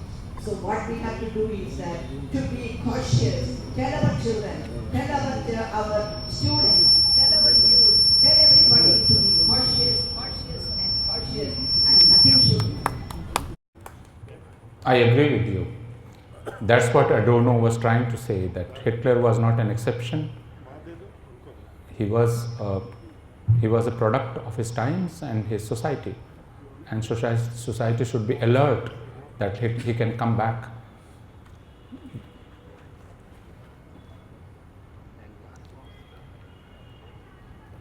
I'll speak in English if you don't mind.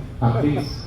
Your talk was very, very interesting, but unfortunately, I would like to make one point. This Auschwitz-like situation comparing with this Hindu-Muslim is not right. Why? Because, like our friend told behind, in Cambodia, Pol Pot's regime, it is basically a dictatorial regime where it is state-sponsored terrorism. And it isn't the case in India. India is a democratic country. The largest Democrats would know that Muslim friend of ours didn't have any fear at all in our mind. Are you sure? I'm sure. You are sure? I'm sure in my life. Yeah. I agree. So I'm disagree. I'm too disagree. We cannot agree. All the Muslims are much more comfortable in India rather than in any other countries. Let him. Rather than any other country, they are very comfortable in India. So they should not have any fear at all. They are quite uncomfortable in America. They are quite uncomfortable in so many other countries. European countries. Therefore, they are very comfortable here. But there is a small but here. You see, this country is basically, the country was divided into two, into Hindustan and Pakistan based on religion. So I, as a Hindu, wouldn't like to be living in my own country as an alien person. So when somebody else tries to preface it, there's a political disagreement, discord. But an Auschwitz kind of thing coming in India is absolutely, it's not a comparable thing. So there I don't know whether it was lost because of language or not, but that is what exactly I was trying to say. That since we don't have Auschwitz, we don't have those empty, huge camps staring at us, that atrocity, and since we don't have museums like you saw in Cambodia, which was created by the atrocity of Khmer Rouge, you think that we cannot do it. It's impossible in India. And that's what I was trying to argue, that my friend Jairus Banerjee says that through seriality of violence, what you do, and you are very clever and you are very cunning, and when I say you, it's not you, it's us who do it, that in fact all these incidents and episodes of violence are episodes of genocidal violence. So the desire, when you kill a Muslim, only one Muslim, the desire behind it to wipe out Muslims in India. And when the desire and the pleasure is कि आपने सबक सिखा दिया, so it's that genocidal pleasure that the men of Hitler derived by killing or putting Jews in gas chambers. So since you don't have gas chambers, you don't have those railway lines or trains carrying people to gas chambers, you think that people live, Muslims are very comfortable here. But let me tell you about that train journey. And you would say that, why are you reminding me of that small incident of that 14 or 15-year-old Junaid? He was happily returning, as you said. He was very comfortable in India, happily returning after doing his shopping for Eid from Delhi, from the capital of India, to a region which falls in that national capital region, 56 kilometers from Delhi, 58 kilometers from Delhi, Vallabhgarh, where he was surrounded in the train by his co-passengers, knifed several times, 15-year-old boy, for simply being a Muslim. 15-year-old boy. And I told you that his brothers and his companions and his friends have given up kurta pajama and they wear shirt pant. They are very comfortable in India. They live. They still live. They're human beings. You read Nazia Arom, you meet people who have studied in Indian schools, and you ask them, what have they gone through? When a Muslim child of class 4 is told by his classmate that you can easily draw the map of Pakistan, or you can easily draw the flag of Pakistan since you are a Pakistani, what does she feel? She still carries that memory. She is 25. So when you say, sir, that Muslims are very comfortable in India and Auschwitz can never happen, I agree with you. Auschwitz can never happen. But we have killed 3,506 in Delhi. Have we done any justice?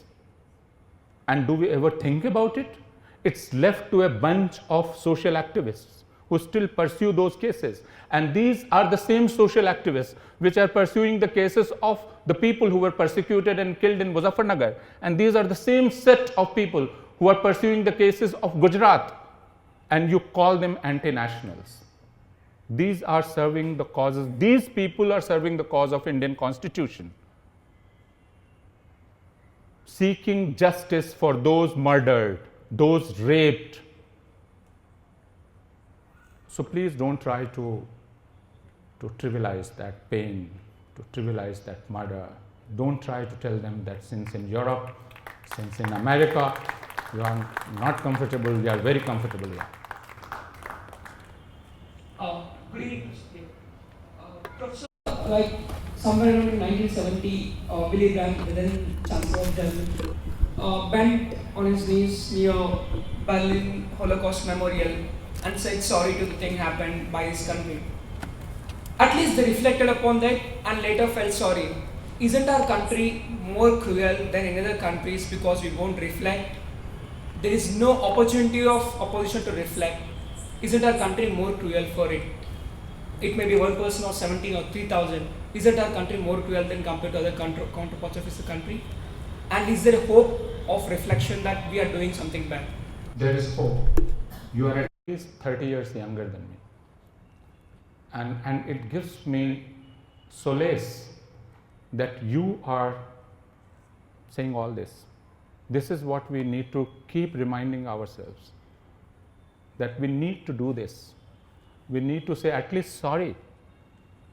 But when you are asked to say sorry, you say that I was sitting on the back seat of a car which crushed a puppy. मैं पहले धन्यवाद करता हूँ, नमन करता हूँ कि एक हिंदुस्तानी भाई और एक हिंदुस्तानी भाइयों के लिए चिंतन कर रहा है। चाहे ये मुसलमान हिंदू की लड़ाई नहीं है, ये हिंदुस्तान की लड़ाई है। तो सवाल प्रति सवाल तो चलते रहेगा, डिबेट डेलिब्रेशन से डेवलप कर चलते रहेंगे। आपके एक्सपीरियंस में बताइए कि एक हिंदुस्तानी और एक हिंदुस्तानी की अखंडता के लिए क्या करा जाए।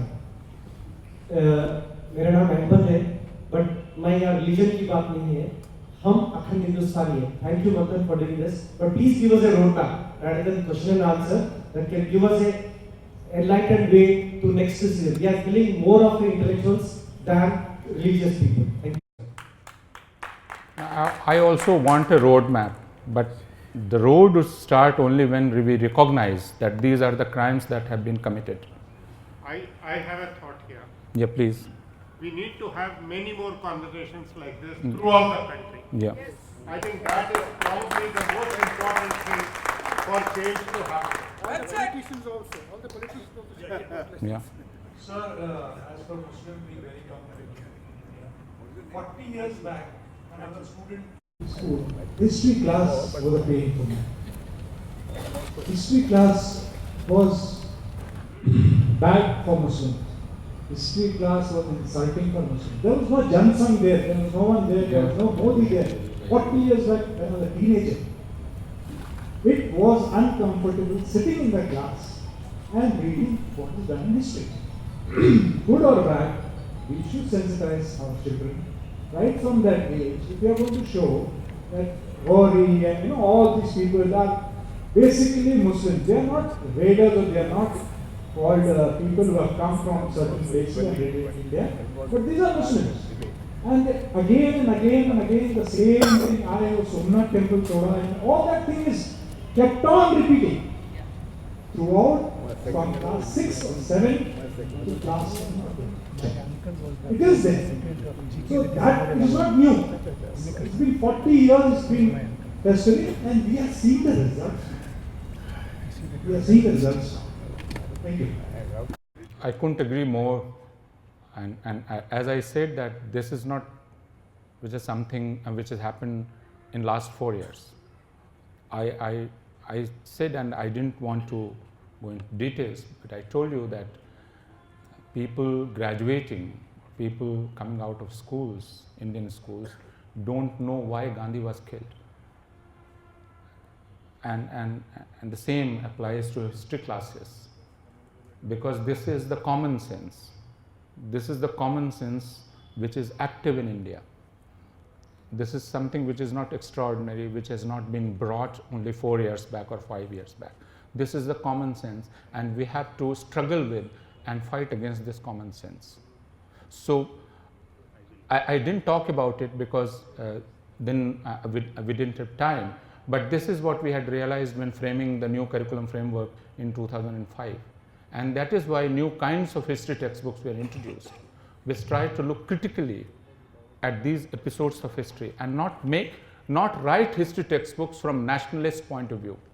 So the problem with even the earlier textbooks was that they were written essentially through nationalist lens. That was the problem. So they didn't even try to think that when they are writing history like this, it's creating a nationalist narrative which is making Muslims the other of this nation, the enemy other of the nation. And I completely agree with you that it must have been, and it has been, a pain for Muslims sitting in those classes and reading those textbooks. And this is what we need to rectify, I think, in our textbooks. And the process has started in 2005. Unfortunately, again, we are going back.